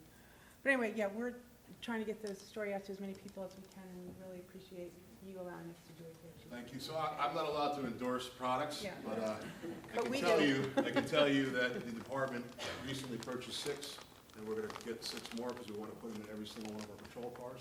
Because again, I'm sorry, John, it almost took your life for me to realize that this is an important topic, but thank you for bringing it to our attention. My pleasure. Thank you so much for doing this. All right, I do have one more guest speaker, and we will call her a friend also. I'm going to call up Miss Erin Whitty to the podium. If I may, Erin, just real quickly. So as Phil and Tracy said earlier, it's a partnership between the police and the community. Erin is one of those rare people who had a traumatic incident but refuses to continue to be a victim. So she wants to do whatever she can to not be a victim anymore. So I'll let you begin, please. And as you're listening to my story, everything that they said this evening is in there. It really is. So, thank you, Chief Berger. My name is Erin Whitty, and I'm here tonight to relate to you a recent event that impacted me and my family in a profound way. I am also grateful to say the Bernards Township Police Department was a key partner in helping us navigate the unexpected and frightening situation we found ourselves in last fall. My husband Paul and I and our 2 daughters, Julianne and Callie, have lived on Tuxford Terrace in the Liberty Corner section of Basking Ridge for the last 15 years. We have fostered many friendships in our town through schools, Girl Scouts, rec and travel sports, and our church. We have always felt this is a safe, welcoming, and supportive community. And that sense of safety was damaged when our loving home was broken into early in the morning of Thursday, October 5th, 2023. At 4:42 a.m., our home security cameras captured 4 individuals pulling up in a car outside of our house. 2 individuals walked up the driveway and proceeded to open our front storm door. Finding the main door locked, they proceeded to walk around to the back of our house holding a crowbar. Using the crowbar, they broke the lock on our living room window, climbed into our couch, went into the kitchen where they took my husband's wallet and car keys from the kitchen counter. They left our house through the same open window, started the car, and all 4 individuals left our driveway, knocking down our mailbox as they sped away. What is most frightening about all of this is that it happened while we were all asleep and completely vulnerable. That morning, as I walked down my staircase to enter the kitchen to start our family morning routine, I received a text message from a concerned neighbor. Her husband had proactively called the police based upon noticing a seemingly stolen car with a smashed window and passenger door left wide open, sitting aimlessly in front of our house. Alarmed by the text, I went back upstairs to speak to Paul and asked him to review our security camera recording. As he looked at the real-time camera view of our driveway before starting to rewind the overnight footage, we noticed his car was missing in the driveway. I left Paul to continue to review the video, and I ran back downstairs. I opened the garage door and was greeted by 2 responding police officers asking if one of our cars had been stolen. My husband joined me a moment later and confirmed his car was missing. When the police officers asked for his identification, I went back into the house to retrieve Paul's wallet. It is at this time I noticed the living room window was wide open and dirt was on the couch. I immediately alerted the police officers to the fact the situation was not just about a stolen vehicle, but also a robbery. Within minutes, multiple police officers and detectives, including Detective Jacina, arrived at the scene. As the minutes passed, our daughters became visibly upset and scared as their awareness grew that something very wrong had occurred at our house that morning. Noticing their distress, Detective Jacina took time to speak to each of our daughters in a calm and reassuring manner. A short time later, my husband remembered he had the ability to track his car location via an app on his phone. He and Detective Jacina were able to watch the movements of his car in real time, eventually seeing it dropped off in the Bronx at a well-known car chop shop. Detective Jacina worked with the New York Police Department to get Paul's car impounded so it could be processed and reviewed for insurance coverage. The car sustained $24,000 worth of damage, but was ultimately repaired and returned to my husband. The morning of October 5th was one of the worst days in our lives. I might not recall all the details from that day, but I can say the men and women of the Bernards Township Police Department were professional, kind, thorough, and genuinely concerned for our family's well-being, and obvious to me that our situation was personal to them as well. Before the robbery, we had gotten out of the habit of putting our house alarm on. After the robbery, the alarm goes on every time we walk out the door and before going to bed. Before the robbery, we thought 4 security cameras on our front walkway lights and lampposts was enough to secure and light our property. After the robbery, we had 3 additional cameras and 5 sets of motion sensor floodlights installed around the whole perimeter of the property. Before the robbery, we thought a 4-foot fence was enough to protect our property.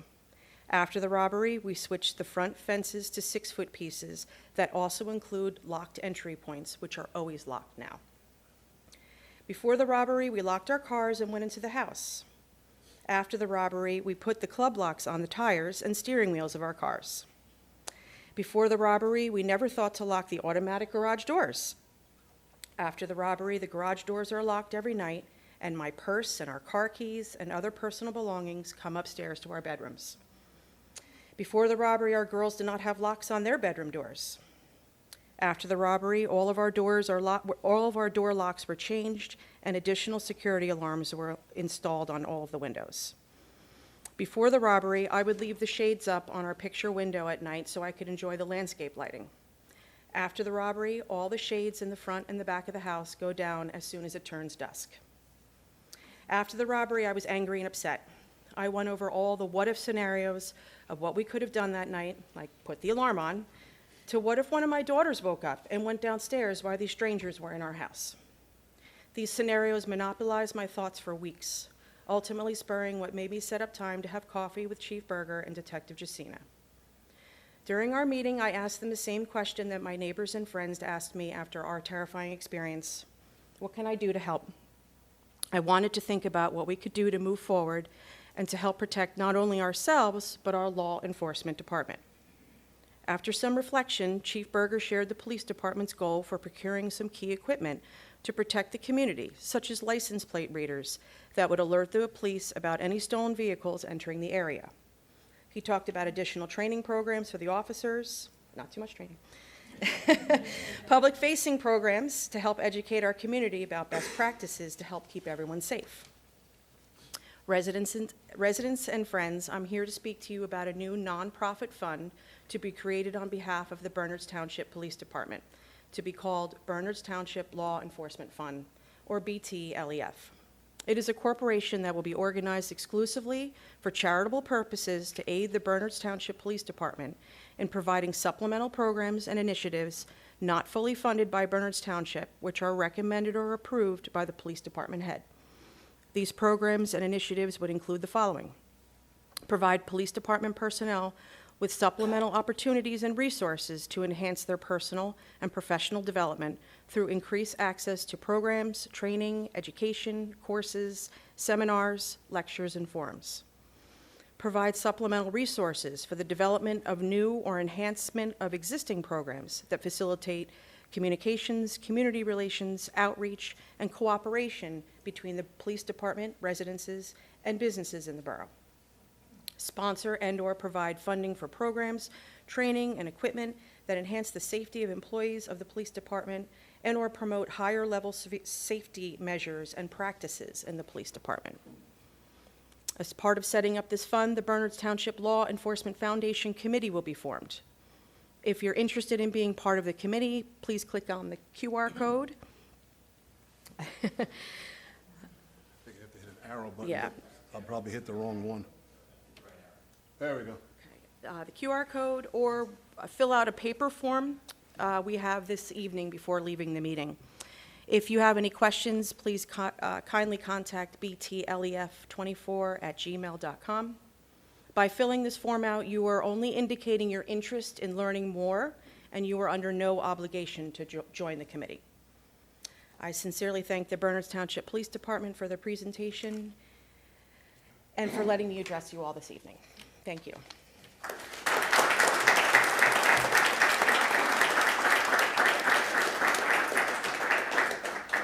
And we sincerely thank you for bringing this forward and trying to help us help you, essentially. So we can't thank you enough. Now we will get to the long-awaited question and answer section. To bring a little more, I don't want to say personal feelings into the matter, and I've told several people this many years ago. My house was burglarized several years ago, and I was a police officer at the time. So when I tell you, we hear you, we feel you, that's not a lie, that's the truth. I don't live in this town. Most of my officers don't. There are a few that do, like Sergeant Baldessari. But we consider this our home. And it does upset us immensely when these crimes occur, because we don't want them to happen here. So with that, I will open it up to questions. Feel free. There are no stupid questions, probably just stupid answers from me, so just bear with me. Yes, ma'am. With all that you have to do and the shifts and however many police that we have, which I think is not enough, what do we have to do with the township committee to get more police? You know, when I moved here 27 years ago, and I was putting in an alarm system, I called and they said, you can put any alarm system you want, but we do have one that rings here, and that was the one that I got. And of course, that changed through the Yes, years. And it now, did. you know, my alarm went off by mistake, and I waited and waited for the phone call, and it finally came. Right. And I said, you know, we opened the door by mistake. Oh, okay. I said, aren't you gonna ask me the code? Oh, yeah, give me the code. Now, thieves know that they probably have at least 15 to 20 minutes to do whatever. So, They're getting bolder yes, because they come in the house now. Next, they're gonna be going upstairs, true. and they're, you know, So- after other things besides cars. Okay, so I'm gonna, When police sure. around, I'm gonna address several of those things that you brought up. So first and foremost, we are a very lucky community here, because when the residents speak, the township committee listens. And that's not a joke. I mean, literally, if you call them, they address the issues that you have. We are very fortunate that we have some of the committee members here tonight. They are very supportive of our police department. They are actively engaging with me to increase the number of police officers. We currently have 38. We had a 39th officer that wasn't a permanent officer, but I understand it's going to become a permanent officer. We're looking to get up to 40 and perhaps beyond. The town has grown since even I've been here 26 years ago, and it continues to grow. We have a lot of senior citizen homes and assisted living homes. Those are beginning to become somewhat of a draw on our resources here. So there are avenues that are being taken. Again, we're a very fortunate community because we are also a very fiscally conservative community. And we don't want to make and have to raise taxes tremendously because, again, hiring police officers isn't like hiring seasonal help. They don't just come for 3 months and then go home. You're hiring an officer that's going to be here for 30 years. And the salary, although it may start out at $50,000, is not $50,000 when you add in their pension and their health benefits. So there's a huge cost to it. Now, I'm not going to sit here and tell you I won't welcome the extra help and the extra officers, but we don't want to necessarily throw good money after bad when we're dealing with these problems. We are now addressing some of these problems in reference to reallocating some of our assets that we currently have, putting them on different shifts. Again, that's going to be a temporary solution to a long-term problem. As we stated before, some of these problems have to be fixed at the state level. Police departments and police officers in general, we're not opposed to reform. We want to be better than we were yesterday. But when you have reforms, you have to have things in place after you take something away. This no bail policy, in my opinion, was a terrible idea. You can't have law and order if there aren't consequences for people's bad actions. Something needs to happen. To your point on the 15 minutes, I can assure you that our officers respond to burglar alarms. Now, there is a delay in the time when the alarm comes in, it goes to the central station calls the dispatch tells the police officer. But I can tell you, my officers are, once they get that call, they're there within 3 minutes, 4 minutes, 5 minutes. There's never a 15-minute lapse. Now, the problem is that delay that's already there, yeah, they can be in the home and be out of the home in 2 minutes or less, and my officer's just turning around the corner, so. Which geographic area? We do. I understand it's divided into three. It is. I don't think they're that close. I'm going to beg to differ with you because I see the calls and I see the times that they're stamped as the call went out to the officer, and I see the time stamp as to when they respond, so I'm going to beg to differ with you. And then, after 4 burglaries, I live on Vanderveer Drive, within like 3 weeks. 2 guys came to my front door and said, oh, you should have gotten a postcard in the mail. We're from utilities. And I called the police department, because I just said, Sure. "No way." I called the Absolutely. police department. Okay. And the woman who answered said, well, you think about it, and if you want to file a report, you call back. The woman who answered the phone when you called the police department? Yes. And I said, I don't want to file a report. I want a policeman to come check these guys out.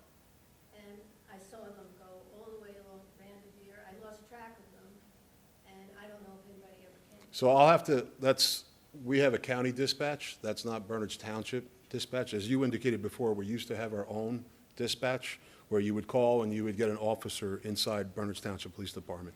We moved away from that, we went to a centralized dispatch. So I will address that issue, I'll make sure, I will call I the, called the police department number, and Yeah. they're saying that's not. that's not, you do not get a Bernards Township police officer, you get a county dispatcher who dispatches for the county, who dispatches for Bernards Township. I promise you, I will call them, and I will specifically state, anytime a resident calls up and wants an officer to respond, they're to dispatch an officer 2 immediately. weeks later, 2 other guys came, totally different, same thing. You should have got a postcard in the mail. We're from the homeowners association. Okay, And this time I called, and she said, I'll send a policeman, but I watched them, where did they go? I said, well, I'm in number 10, they just went to number 12. And again, I lost track. I hope somebody came. I'm sure, if we got the call, I'm Get sure. another question in here. Sure, absolutely, but I'm sure they did come, so I will address that issue with the county communications. And sometimes, ma'am, when the officers do respond, they'll ask in certain situations, does the complainant want to speak to us? And there are times when they ask that, and the dispatcher may say no, or, that's uncertain. So if they didn't knock on your door, that doesn't mean they weren't there. They probably came up and tried to talk to them or find those individuals. And again, like the chief said, I can assure you, it's getting there as soon as they can, as quick as possible. Sir? Yes, by the way, I really appreciate this home security checklist, because I've been going through it while people were talking. Sure. And I'm embarrassed to say that there's about 5 or 6 or 8, 10 things that I don't do that I better start doing. Okay, so I appreciate that. Sure. Number one, okay, could you send me a copy of this? I'll give you my email, because I'd like to distribute it to everybody in the community. Sure. Through, The presentation or the checklist? no, The checklist. no, not the presentation. Just the checklist. Sure. Okay. We'll get you, So- we'll get So your, I could get, what do you call, 130. so we did put it on our social media, but we will get your email address at the Yeah, end of this. I'll send it It's to on the- my and it's HOA on the- people, and Sure. it'll go out to everybody. If Sure. you send people to our police department website, there is there's a link to it. There's a link to it on our police department website. It says home security checklist. If you check on it, and people, you can actually go on there and you can check it off right online if you prefer, or you can print it out. Let's understand something, okay? To help the people in the community. Sure. The best thing to do is for us to create this stuff and get it out to them. We'll get, we'll They're get, not all that savvy. we'll get your, neither am I, so we'll get your information and we'll send it Can you directly send to me you. like a Detectives, copy of okay? it? We talk about burglaries and about auto thefts and such. I wrote myself a question here, and that is, that it doesn't sound random to me. So when do these thieves or whatever actually case the joint? Do they do that during the day, during the night? It's tough to tell. I mean, we live in an affluent area where most people have a decent, a nice car. We're at 3 o'clock in the morning, these kids, for lack of a better term, are driving through neighborhoods, they're just looking around. They see a BMW, see a Range Rover, they're going up and seeing if they can pull on the door handle. Well, no longer are they having success just pulling on the door handle, hitting the start button, and the brake button, Okay. they're out. Yeah. That's why they're going into houses. I'll get to now. you in 1 second. So, really, there's no evidence to say right now that we're aware of that there's any targeted homes. I think they're just getting lucky with our location in the area. We're right in between 78, right in between 287. We're in a good geographic area where we're 15 minutes from Right. Newark, and it's at 120 miles an hour, they're back in 10 minutes. Yes, miss, Thank go you. ahead. Yeah, so I live on the corner of Bernards and Blackburn. Mhm. There's been a number of times that your lovely police officers have been in my home, 4:30 in the morning. A couple weeks ago, we were going through my security footage. I have a dog, I have children. Mhm. My issue with what's been going on is I have also called Somerset County as far as getting the license plate readers to be up and running. I know there was a car accident which took one of them out. Yes. How does the township turn around and help you to replace those? Where can we get the funds? Sure. I'm thankful now that we do have an area that we can have a fundraising event, so to speak, for Berners Township. Yes, Because I think you all do an amazing job. thank you.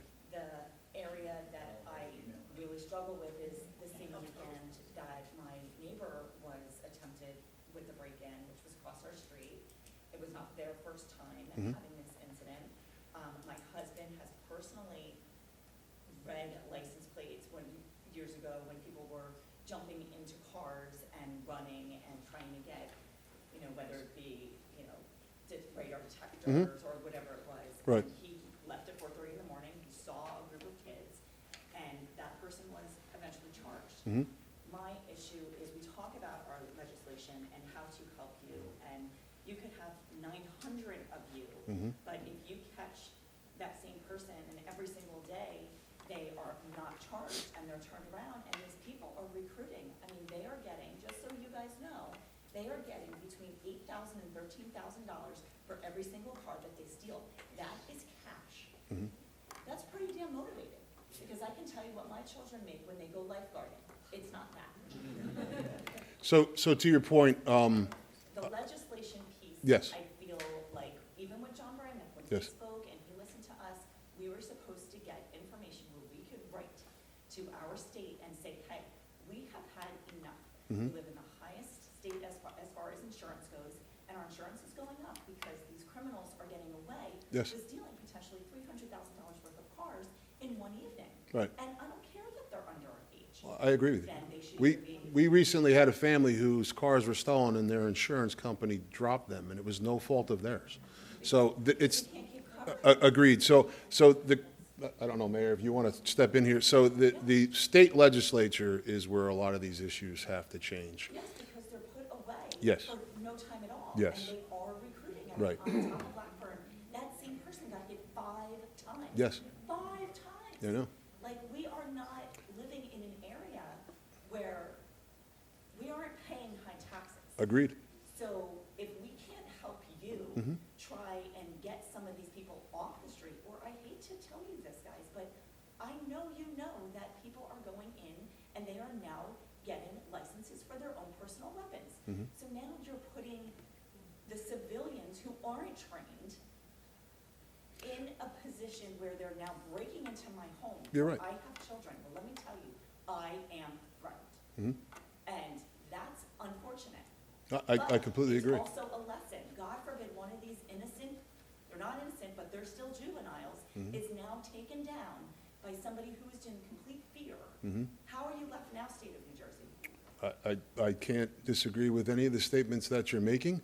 I can just tell you that as chief of police, while I stand here, if any resident in this community has to defend themselves or their family, I will be standing at a podium similar to this, backing you 100%.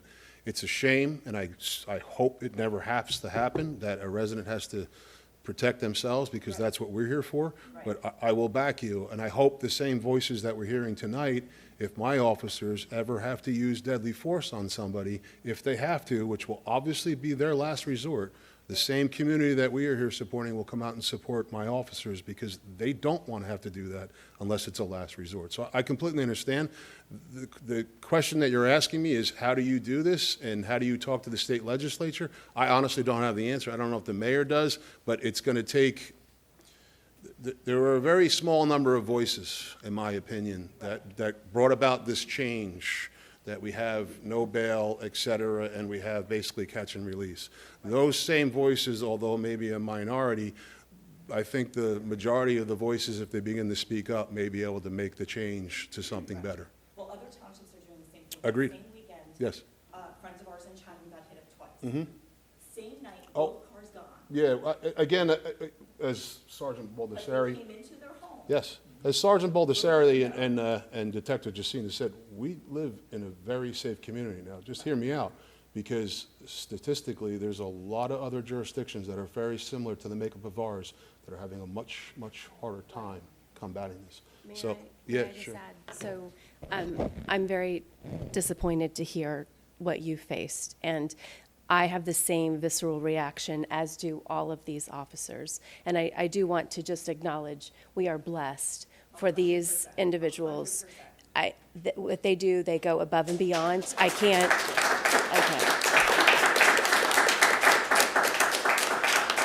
So, and maybe this is a bias, my father was a police officer, so I grew up this way, and my neighborhood was broken into in 2014 here in town.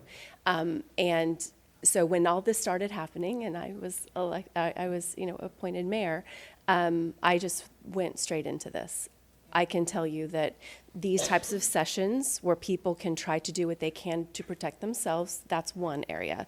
The other is from the town perspective, what we're mobilizing and doing. And that is what the police department is doing, they are optimizing everything. From a township committee perspective, we are in preliminary budget discussions. We will be increasing the police department size. We are also pulling forward to have installed these license plate readers. So we are investing to protect.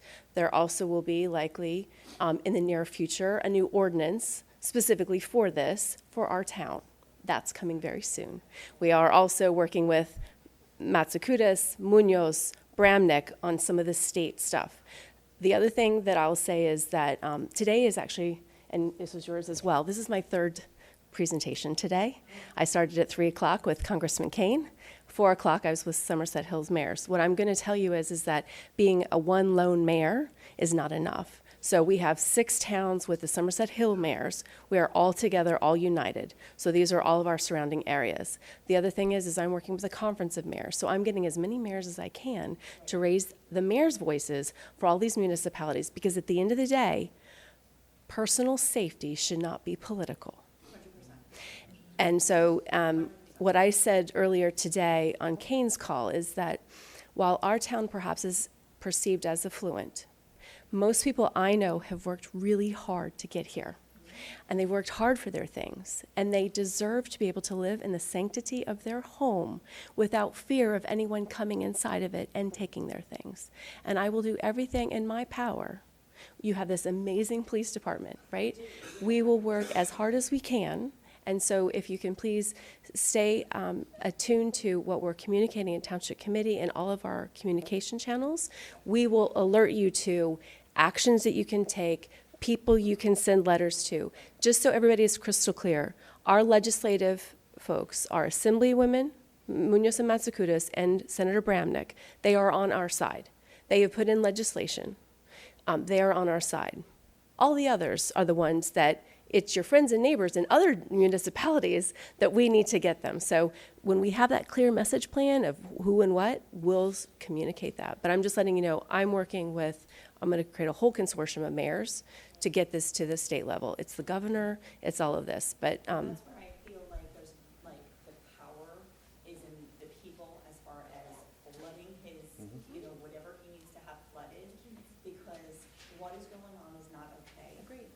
And the fact that they are underage, like, if you're underage and you're still stealing something versus $150,000, and now you've been charged with breaking and entering, but you're not actually charged with any of that, and you're allowed to go to the Short Hills Mall and steal from Gucci, and you're also not charged from that, that sends a really bad message to Agreed. people. I'm going to get to everybody, I promise. Go ahead, sir. He had his hand up. It's a follow-up to this gentleman's question. Sure. I work for a local utility company for the last 29 years in Southern New Jersey, going in everybody's neighborhoods.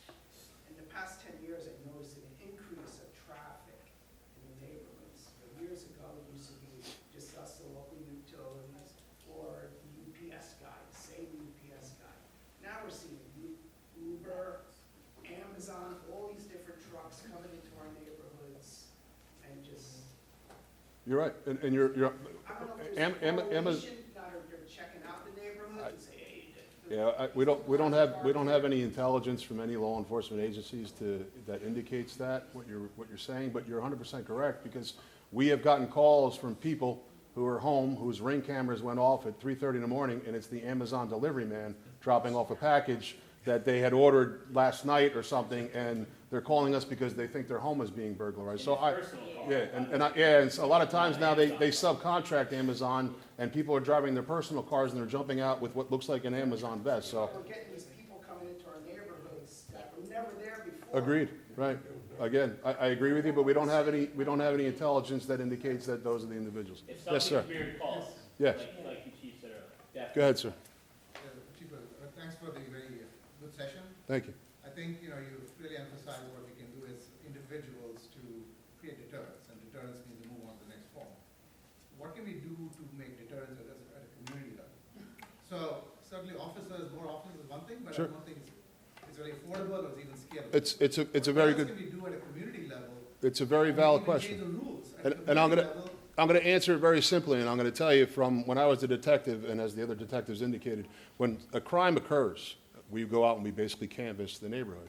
I can't tell you how many times I would go across the street from where something took place, and I would say, hi, we're here to speak with something that happened at your neighbor's house. Do you know your neighbors across the street? And they would go, no. How long have you lived here? 15 years. Get to know your neighbors. It's a running joke on my block, and again, I get it's my profession. I know every car that belongs on my street. And going back to when I told you earlier that my house was burglarized, I was very lucky in that incident because my neighbor across the street happened to be a police officer. He was coming home for lunch, lucky to me, and he happened to see a car that was out in front of my house. And the first thought he had, he told me, he's like, I saw the car and I said, that car doesn't belong to any of John's friends, any of John's family. He knew there was something wrong why that car was out in front of my house. So I implore you, like you're saying as a community, which we are, get to know your neighbors. Talk to them. It's as simple as walking over and introducing yourself and say, hi, I'm Mr. So-and-so. I live at 222. It's nice to meet you. My wife lives with me, my 2 kids, blah, blah, blah. You'll see, I have these 2 cars. And then you begin to realize things. And it also goes a step further. When you go away, ask your neighbor if you could just keep an eye on my house. Nobody should be showing up. The only 2 cars in the driveway are the only 2 cars that should be there. If I'm coming home, I'm going to glance over at your house. There's 3 cars there. Joe told me there's only 2 cars. Why is there a 3rd car there? Call the police. We'll come over and check it out. So again, it takes all of us. It takes a village. We all have to work together. And if you want to take it a step further, we have had a couple of groups that have started neighborhood watches. You know, anybody can do that on their own, and it starts with visiting a neighbor, maybe getting a couple of your neighbors to put it together. And it's pretty simple to do. There's actually websites that run you through the steps of starting a neighborhood watch. And it's honestly, it's just getting contact information for your neighborhood. And, you know, getting somebody to kind of take the lead on that. So those are starting to pop up again. And they're definitely helpful because now, instead of just your neighbor to the left of you knowing you're away and knowing that, now you have multiple people on, you know, the surrounding streets that know about each other. So I definitely encourage those as well. And like I said before, we are few. You are many. The more eyes and ears that we have out there, you working with us, that's the best case scenario for all of us. Again, I know it's a cliche and you've heard it a million times. You see something, say something. You think something's suspicious, give us a call. We'd rather come out 1,000 times than that one time where you didn't call us, you went, it's nothing, and that turns out to be, we could have caught the person. Yes, ma'am. We were told to keep, I don't know that this is even good anymore, but when we bought our car, we each have a registration, which we carry separately. It's not in the car. And the policeman said that when he pulls somebody over driving it, if they can't produce a registration, no matter what they say, I'm borrowing it, it gives them cause. Yes, that's accurate, yes. Very accurate. Yes, ma'am. I'm sorry. First of all, thank you for everything you do. Thank you. And I've noticed more recently in the last few weeks, more patrols around town, so thank you for that. 2 things. One is just sort of, we have a lot of multifamily housing in town. They can't always follow all the directions because of homeowner association rules and stuff. So if you can append any ideas or reach out to the associations and maybe give us some latitude, that would be great. Sure. My question, though, is in regard to sort of the escalation of, you know, first it was the key fob, now they're going in the house. What's the next step, right? I mean, if they get desperate enough, they're going to go upstairs and look for it, right? You know, so how do we protect ourselves in the case of a home invasion where maybe we inadvertently run into someone or they come into your room or whatever? So as we said before, there's no silver bullet. I don't know where the crime will escalate to next. The only thing that I can suggest is obviously the checklist that we have will help insulate you from these crimes. Again, think of them like criminals like water. They're going to take the path of least resistance. If you have an alarm, again, as long as it's turned on and it's audible, hopefully that will be enough to turn. You know, make sure you lock your doors. Make sure you leave some lights on. Anything that you can do to deter them from wanting to get into your house, that's the best case scenario. Now, I don't know if you're alluding to the fact that if you have to personally protect yourself, whether you should do. I understand, but again, I mean, scream, make noise, whatever it is, because the reality is they don't want to confront you because they don't want to have anything to do with you because, unfortunately, they don't recognize that you are as much a threat to them as they are to you. And I think, and I pray that this doesn't happen, but it's going to take that one incident where a homeowner does protect themselves, and I think, correct.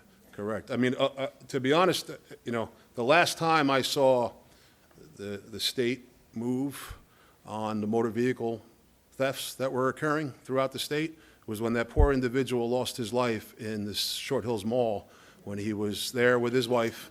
And then that became, how is this happening? The reality is that was happening all along before that. But it took that tragic incident for people finally to wake up and go, whatever we're doing now isn't working and we need to change something. I pray every day that doesn't happen, specifically, especially in this town. I don't want to see anybody anywhere lose their life over property. But I'm afraid that's what's going to finally make our legislature wake up and say something needs to be done. It's unfortunate. And it's very hard, in my opinion, for our leaders that when they have made a mistake, to come out and say, we tried this, we made a mistake, it's not working, we're going to go back. It's very hard for, in my opinion, politicians to say that, but it needs to be addressed now. I'm sorry it does, and I'm probably going to get flack for saying that, but it's the reality. I just want to add something to your question, though, about if somebody coming, now taking that step further. We were telling people, take your keys inside. Then we started saying, don't just bring them inside and leave them, you know, right by the door, the window, and the kitchen, and those usual places, because now they come inside, they're gonna find your keys right away and take them. I can't tell you where to put your keys, but my personal feeling on it is if they do make it inside my home, I would much rather them find my keys on the kitchen counter, or in that kitchen drawer, or on that key hook, rather than not finding them there and saying, okay, I bet they took them up to the bedroom, I'm gonna go check up there. So that's a personal decision for you, but, you know, you're talking about things to prevent them from taking that additional step. Well, if they're in there looking for those key fobs, well, if it's where they think it's gonna be, that might be a way to prevent them from looking further. Just a thought. Yes, sir, go ahead, sir. Just said just now about the. Hang on. Can we get to you 1 second? This gentleman's had his hand Yeah. up for a while. Oh, go ahead, go ahead. Well, no, so I know one of our county representatives was here earlier, they said they weren't on the bills. Maybe Mayor knows more about this, or maybe you guys do. Like, are they actually listening? Like you said, are they finally waking up to see these tragedies? Or is it just being stalled? Like, is it gonna take until next year to try and vote these idiots out, or are they actually listening to this? So that's a difficult question to ask because I'm not going to be able to answer that now. It's going to happen when hopefully these bills that are going to be introduced or are being introduced are going to gain some traction and hopefully they will become law, more or less. I had a second part. Sure. Because I work in construction management, and I'm seeing this throughout New Jersey and other states, like my friends that work in the Pennsylvania suburbs. Mhm. Because there's a lot of, we have 2 affordable housing units, but one that just went up in Dewey Meadow, one that's being worked on right now. And some of the affordable housing units I've seen, like, the cops are there all the time. I just finished one last year up in Bergen County, which is, and the township is basically the Basking Ridge of that one, nice safe town. But affordable housing building, the cops are there almost all the time. Are we gonna be patrolling more of those in the future once they're finished? So we respond to wherever the calls are being called from. That's all I can tell you. Can I say something about that? Some affordable housings have Section E. Branchburg does, but we don't. So that's why you maybe are getting confused between the two. It is affordable housing units in towns, but there's also Section E in there. We don't have that, if you know there's a big difference. Questions? Yes, ma'am. I just, Go ahead. Go ahead. you were mentioning the thing about the key fob. I just had lunch with a friend of mine from Charlotte. She lives outside of Charlotte. And they're having a terrible time with burglaries in her neighborhood. And they're carrying weapons, though, the people that are burglarizing down there. Right. So her police department did this same type of thing you're doing. And she said what the Okay. police department told them to do is that Go. your car usually has 2 key fobs, so you can leave 1 key on the hook if that's what you're doing. Right. But you should always keep that second key fob up next to your bed, and always bring your cell phone with you when you go to bed, because your cell phone, you'll be able to call the police, because I said, oh, duh. I mean, my cell phone's in my purse downstairs, so I wouldn't be able to call you. And the reason for the second cell phone, the key fob, is that a woman in her neighborhood had the key fob and she just hit the panic button. Sure. As soon as that sound went off, the guys in her driveway Took off. Right. Right. Yep.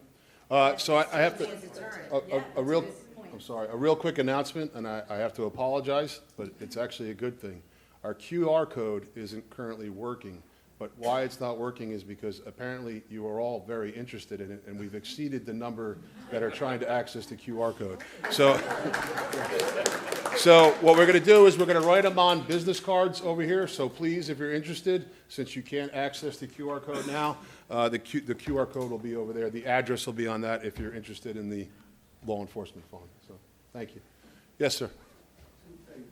I'm in love with the first aid squad locally, and we looked into buying those life packs. Mhm. We were sent a letter by the state that said we weren't authorized to carry them. So you aren't because you are an EMS employee? It's that the EMSs can't purchase the LifeX. EMTs can't purchase it. So don't ask me why, but apparently if you're a licensed EMT individual, you're not allowed to use it. So, yeah, we are not licensed EMTs, so we're going to be using them. That's all I can tell you. I don't make the laws. I just try to enforce the ones. That's a really good point, though, because I think Yes. that right there is what highlights the importance, or I think the benefits of a fund like Erin talked about. The wants and needs of the residents always outpace the ability of the government to address them.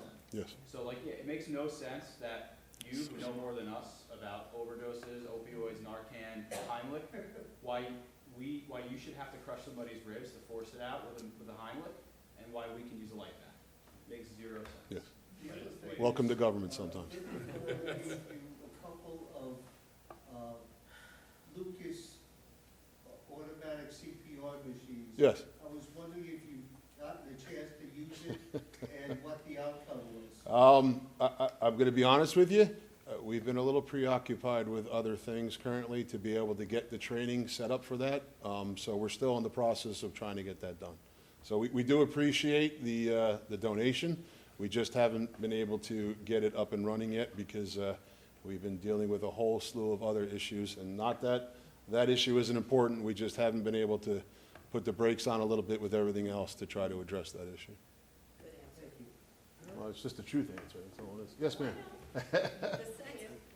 It's been said that we're a safe community. Yes. But what makes us so unsafe and different from all the other communities is our access to Route 78 and 287. You're 100% correct. I have two questions. Sure. This is my first part, is what are the police doing to address, like, people coming off of 78, 287, people going on to 87, 78? Like, is So- there something you can do? Sure, so you want to tell me the second question, or you want to wait till I answer the first? I'll go to the second. Okay, either way you want to do it. So the first question is obviously we're bound by the laws of the state of New Jersey. We cannot just pull people over for the sake of pulling them over to ask them where they're going, what they're doing, et cetera. We have to have what they call probable cause to stop a vehicle. So that is first and foremost something that we have to deal with. It's just the state of our laws. Second, I'm sure if you have driven through our town, you generally see us at major key ports of entry.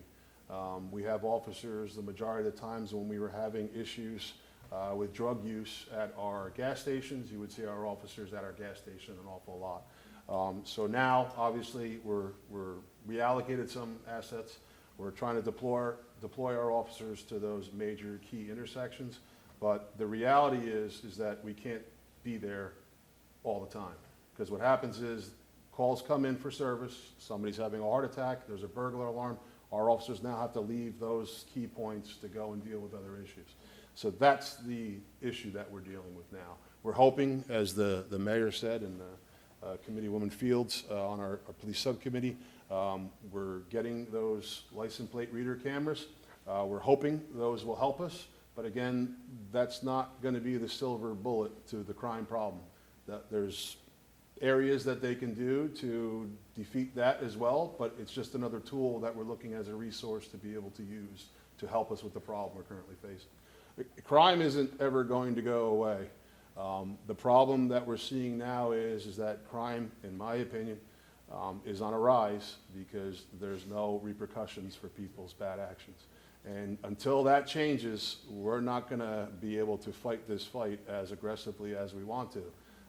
Again, I've said this before, but if my officers responded to the Stop and Shop for somebody who was shoplifting, and if they got there and they approached the person and the person was shoplifting eggs, milk, orange juice, bananas, or whatever it was, I can guarantee you any of the officers here, any of the officers working would reach into their pocket and go, what else do you need? I'll get that for you. But that's not what we're dealing with. What we're dealing with is pure greed, pure criminality. They're going in, they're stealing, as the woman said, 15 Gucci handbags. That's not to eat, obviously. That's for some other gain. And that's the problem that we're having is that those two types of crime are now being merged into the same crime, and it shouldn't be, because the person who actually needs the food is one thing. The person who's just stealing 50 handbags, there's no justification for that. Your second question?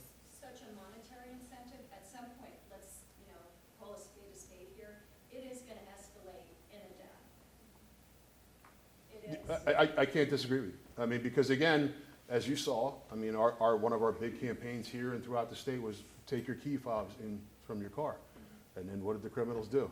Okay, the key fob's no longer in the car. I still want that car. I'm gonna go into the house now to get that car.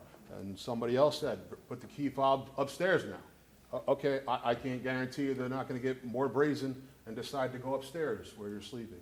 The reality is that, and I believe we're getting closer, or hopefully getting closer, that the laws for these types of crimes need to change. And the laws need to address the fact that if you go into somebody's house, there is a significant expectation that people are in that house. And that should automatically be a crime of the second degree, which I believe they're trying to do, and that should automatically make jail time, because that will teach people not to do it. And that's unfortunately reality. You could talk about all these other issues that you try to employ out there and move people in different directions, but until that lesson is ultimately learned, I don't personally see any other avenue that these individuals are going to take. Well, that's the thing too, like you can do more patrols throughout the neighborhoods, but you're essentially playing whack-a-mole. Yes, You know? you're 100% correct. I mean, because right now, the criminals have all of us under a barrel. And I think the main crux of this problem, I understand there's always been robberies, burglaries, car thefts, but right now, it's like at a critical point, which I would say maybe last 3 years or so, it's now we're at a critical point, and I think the main crux of it is the law has to change. And that led into my second question. How close are we, because it seems like a very long slog to get legislation changed. How close are we, and what type of legislation has been put out there? I wish I could give you that answer, and I can't. I do know that there's things that are being introduced to try to make burglary into residences a second-degree crime. When that's going to get voted on, I couldn't tell you. I would imagine that there's going to be opposition to these common-sense laws, in my opinion. And again, I think it's going to determine, as the gentleman said before, who you go out and vote for, who has the best interest of you at heart, and who's going to do the right thing. And again, I don't care what political party you're with, but we all have to have a commonality that, as the mayor said, safety and security is not a political issue. It's just a human issue. It's a human issue. And that's, I think, part of this puzzle that is now missing. I think the human side of this, unfortunately, has now shifted. The pendulum has shifted to the criminal, and that's not where, in my opinion, it should have been shifted to. Look, the pendulum always swings from one side to the other. Just every now and then, you'd like it to land in the middle where common sense pretty much can dictate policy. Agreed? Yes, sir. Go ahead. I'm sorry, ma'am. Mary. I want to thank my wife for speaking before. Oh, Mr. Whitty, thank you for coming. I want to thank the police for everything they've done and they continue to do. But my question is, I, like maybe many people, watch News 12, and you constantly see robberies like the one that my family and I suffered. And we always see, oh, it happened in Summit, it happened in this town, it happened in that town. What I rarely see, I've never seen, is this town had a meeting where they're going to talk about stopping this. How can we politically, how can we publicize? I heard that there are other towns that we're all talking about this. How can we get it on News 12 that Basking Ridge is trying to do something about it? Because as a deterrent, possibly the politicizing or publishing on News 12 or whatever it is, that the residents are really upset. They're really concerned. There are meetings going on. The police are working. People are forming neighborhood watch groups, whatever it might be. How, and I don't have the answer, but how can we get that out Can as I say a something? media? I want to say something because you can't say this, I can. So we're fortunate enough that our mayor has gotten together with the other mayors, because you know, it's, the more louder we are, the more people that come together. So she's working with the mayors to come come together, like you said, so we can get on News 12 and say, you know, the mayors of Main Street, this is what we're doing, this is what we're fighting, this is the legislation. So that's the only way it's gonna work. So I would like to compliment our mayor for getting together with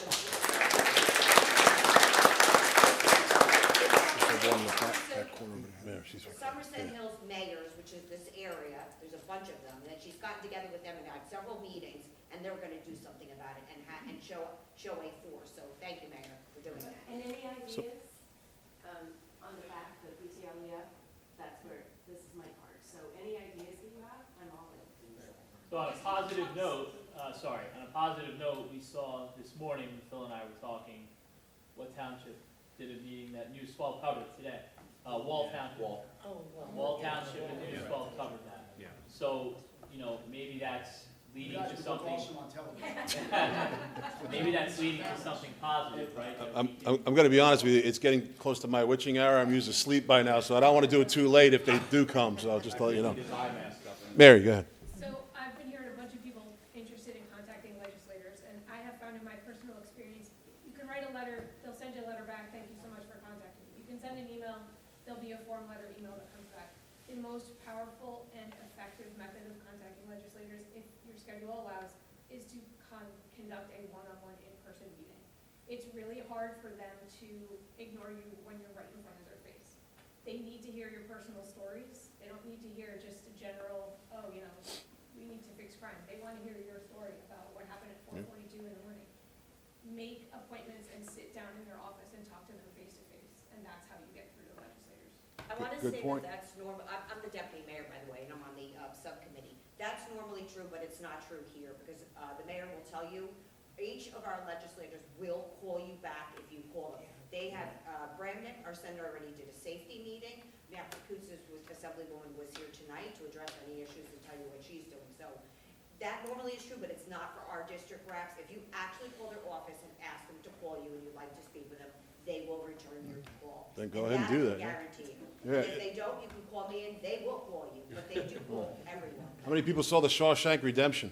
There was a scene in there where he sent the letter, and then he's like, well, they finally answered. Now I'll start to send 2 a day. So it's that kind of thing, that kind of pressure that you put on them where eventually they recognize you're not going to go away. That's what I'm No, I saying. know. There's a difference. You're getting that bewitching hour. Can I just add, in some instances though, for our legislative district, if you do send letters demanding this, then they keep track of that. So they have staff, and then they can then have to work across the aisle to these others that don't support this type of legislation to say, my number of constituents in this whatever, you know, they have, what is it, 21 towns? So if Bernard's sends a bunch of messages to those folks, like I said, just know that they're on our side, but your email, your letter counts as one, right? And so they keep the tick, if you will. It doesn't hurt. They need that for the stuff, for the people that are not on our side to get across that, so. Yes, ma'am. Question? So I'm actually here as a business owner. Okay. Because I'm very concerned about what's going on with the homeowners. Sure. Okay? I'm, you know, I want to have and see a little more on Finley, a little more patrolling. I'm sometimes at my place on West Oak. Okay. Late at night. Okay. And it's right around the corner, Sure. very dark by the post office, so. Okay. I empathize with what's going on, but I think what also should be paid very close attention to is, once they're getting sick and tired of going to the homes, it's gonna be the businesses. And Understood. so I'm gonna be somebody who's gonna be open late here in town, Okay. and I'm probably gonna be a target, and I'm very concerned about it, so Okay. that's why I'm here. Well, again, and we obviously sympathize with what you're experiencing, but if you, at that moment in time, when you're leaving that business that late, if you think you see something suspicious, give us a call. Our officer will come out there. It's hard for us to hit every street in town. No, I get that. Right, and that's the problem. So people constantly ask me, like, I need to see more patrolling.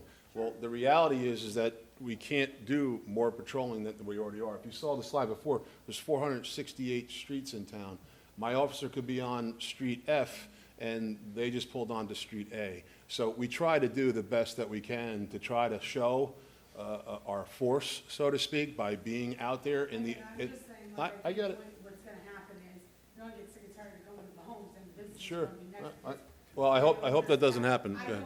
hope so too. I'm Right. just saying. And we do, try to keep a close, in close communication and a close relationship with our businesses in town. If you're a new business, you can reach out, and then our next slide has actually both of our, contact information. So if anybody wants to reach out to myself, I don't know if I think I said it before when I was talking about the division, but I'm the sergeant in our community policing, and traffic division. So, we handle the community outreach and dealing with the businesses. So reach out to me or Phil, and we can certainly, have that, get you on our radar and, know that you're in town, and you can tell us what your hours are and your concerns, and we'll see what we can do to address those.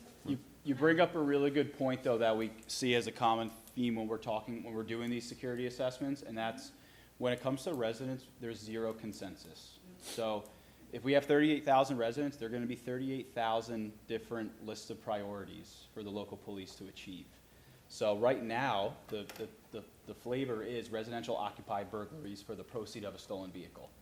2 years ago, a year and a half ago, knock on wood, it was school safety security, because there was an uptick in incidents related to that. So those two issues are on polar opposite sides of the clock. You have nighttime rotation shifts, and then you have daytime presence, which brings us all the way back to the function of a police, which is 24/7, 365 coverage, around the clock, the same, because these are very important things now. Overdose prevention was really important, community policing, but those things happen during the day. So we have to kind of field everybody's concerns and really identify what's actually happening statewide and be able to address it kind of in kind. Just to tag on what you said before about publicity, Mhm. I don't think all the criminals know that we can pursue, you guys can pursue again. So maybe use the boards and social media to re-emphasize. They know the policies almost as good as we. So the reality is that they know to drive reckless, and we have to immediately break it off. And you'll actually see on our videos, they'll play with our officers. They will slow down, let the officer catch up, and then they zoom off. And That just happened. yeah, and that's the unfortunate reality. So, and the other flip side of that coin is sometimes the more you publicize things, the more they try to test you to see what you're doing and try to, so, yes. Yeah, you had, I'm sorry, He didn't go yet.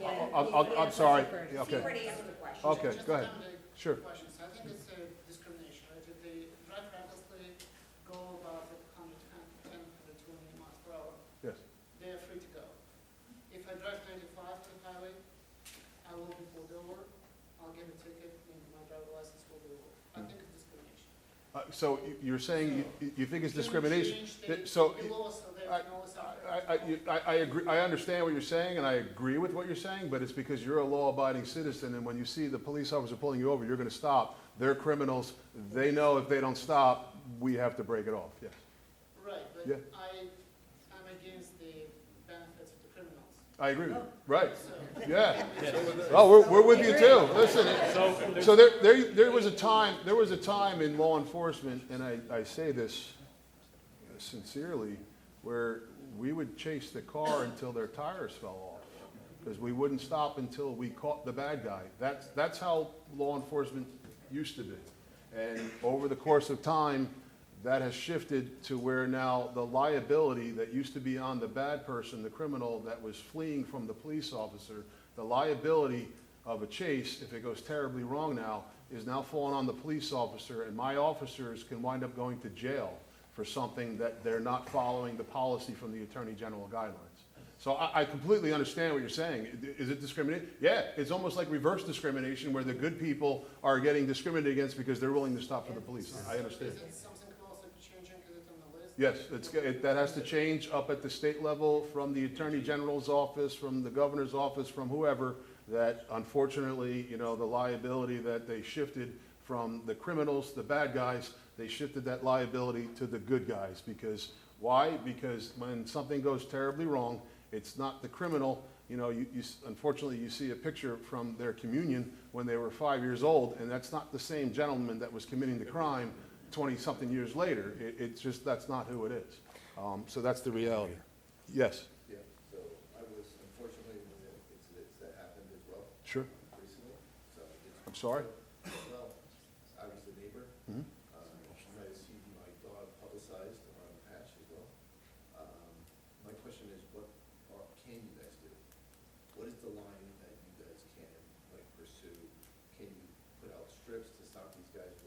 So we do have those strips. Our officers are trained to use them. It's just a question of whether that presents itself at the time, where our officers are, how we can go about doing it, and that too, there's guidelines that we have to follow. And it's, again, it's a policy, and if we violate the policy, then we get in trouble. But we do have those strips. There's other technologies out there. They're not currently adopted by New Jersey.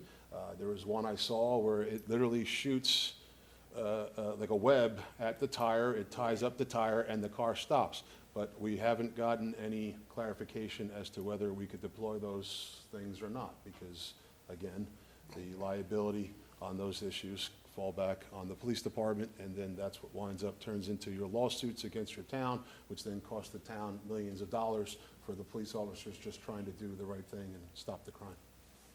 Go ahead, I'm sorry, go ahead. Some of the neighborhoods are actually starting to look into potentially doing gates, Mhm. having gated communities, Okay, where we would, I guess, have to approach the township and say this, I mean, especially, you know, Blackburn, Bernards, you've got a number of cul-de-sacs, Mhm. and they're hiding in these cul-de-sacs while they drop somebody else off. They're getting wired, you know, calls like, hey, give me 5 minutes, I'm going in. I mean, in a number of our cases, they're coming in with 4 of them, Mhm. right? So if I'm in the home and I've got somebody at my laundry room door, I've got somebody trying to enter my back porch and they're Yes. on my deck, and I've got somebody coming through my garage, Yep. that is a panic as far as a homeowner goes. sure. Dealing with the laws and everything that we're dealing with, if we can, like in Florida, they're all freaking gated communities. Right. Okay, everybody's got a little key fob, gates open, Mhm. the gates shut, it becomes more of an issue for things like Amazon Sure. or whatever during the day, but at night, years ago, supposedly Blackburn, that whole Sherbrooke area was going to be a gated community. Okay, again, that's above my pay grade. You're going to have to address that with the town.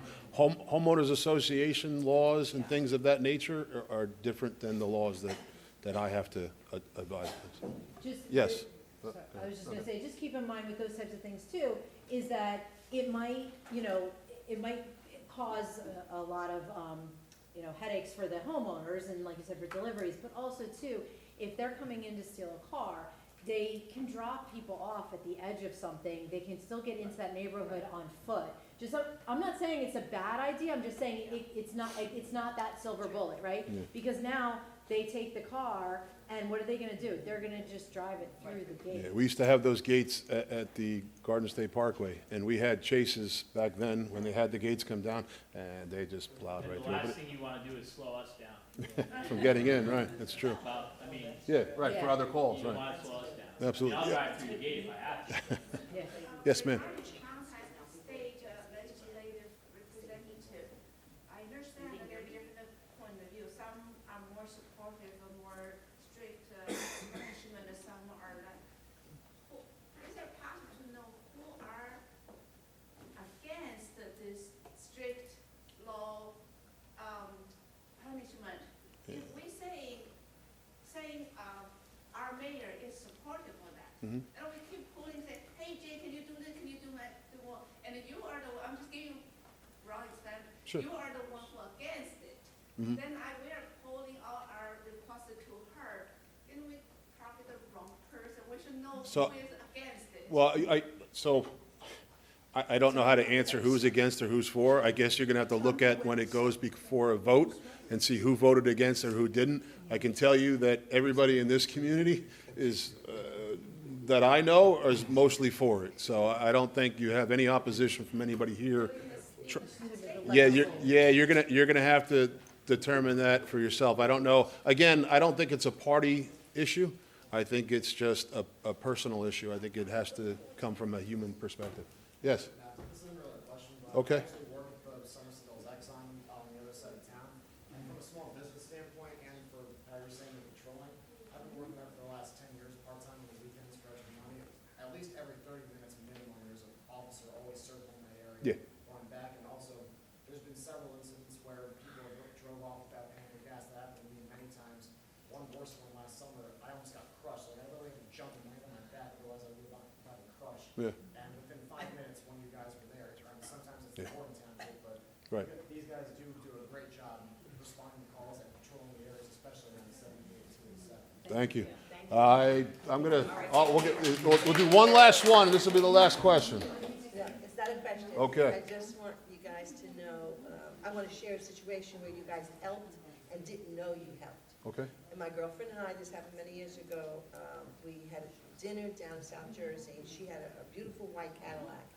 And these two guys were following us, they were trying to get us to pull over.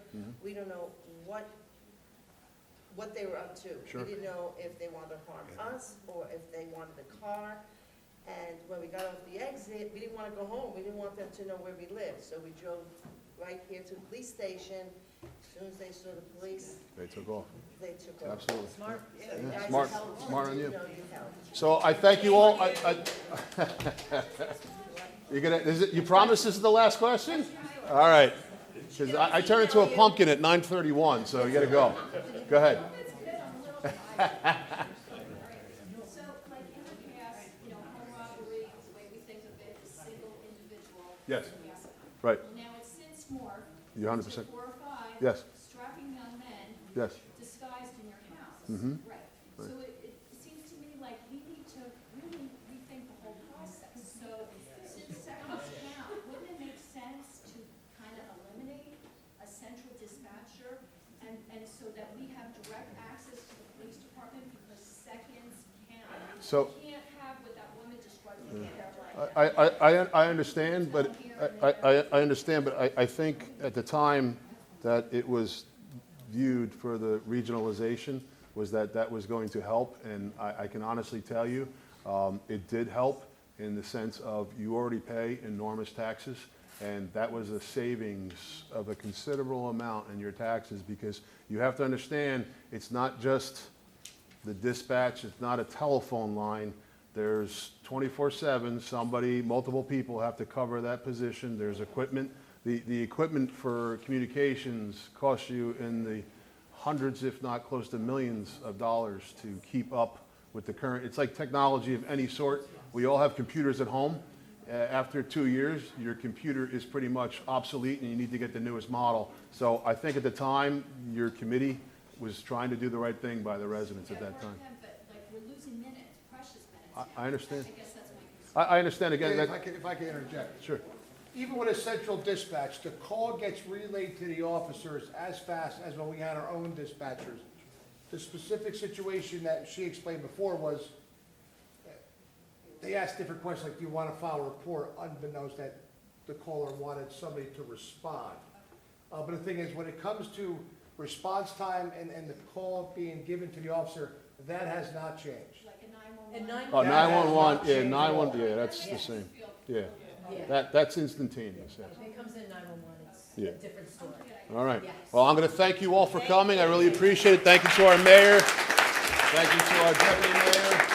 And thank you, Mrs. Whitty, for coming. Thank you so much.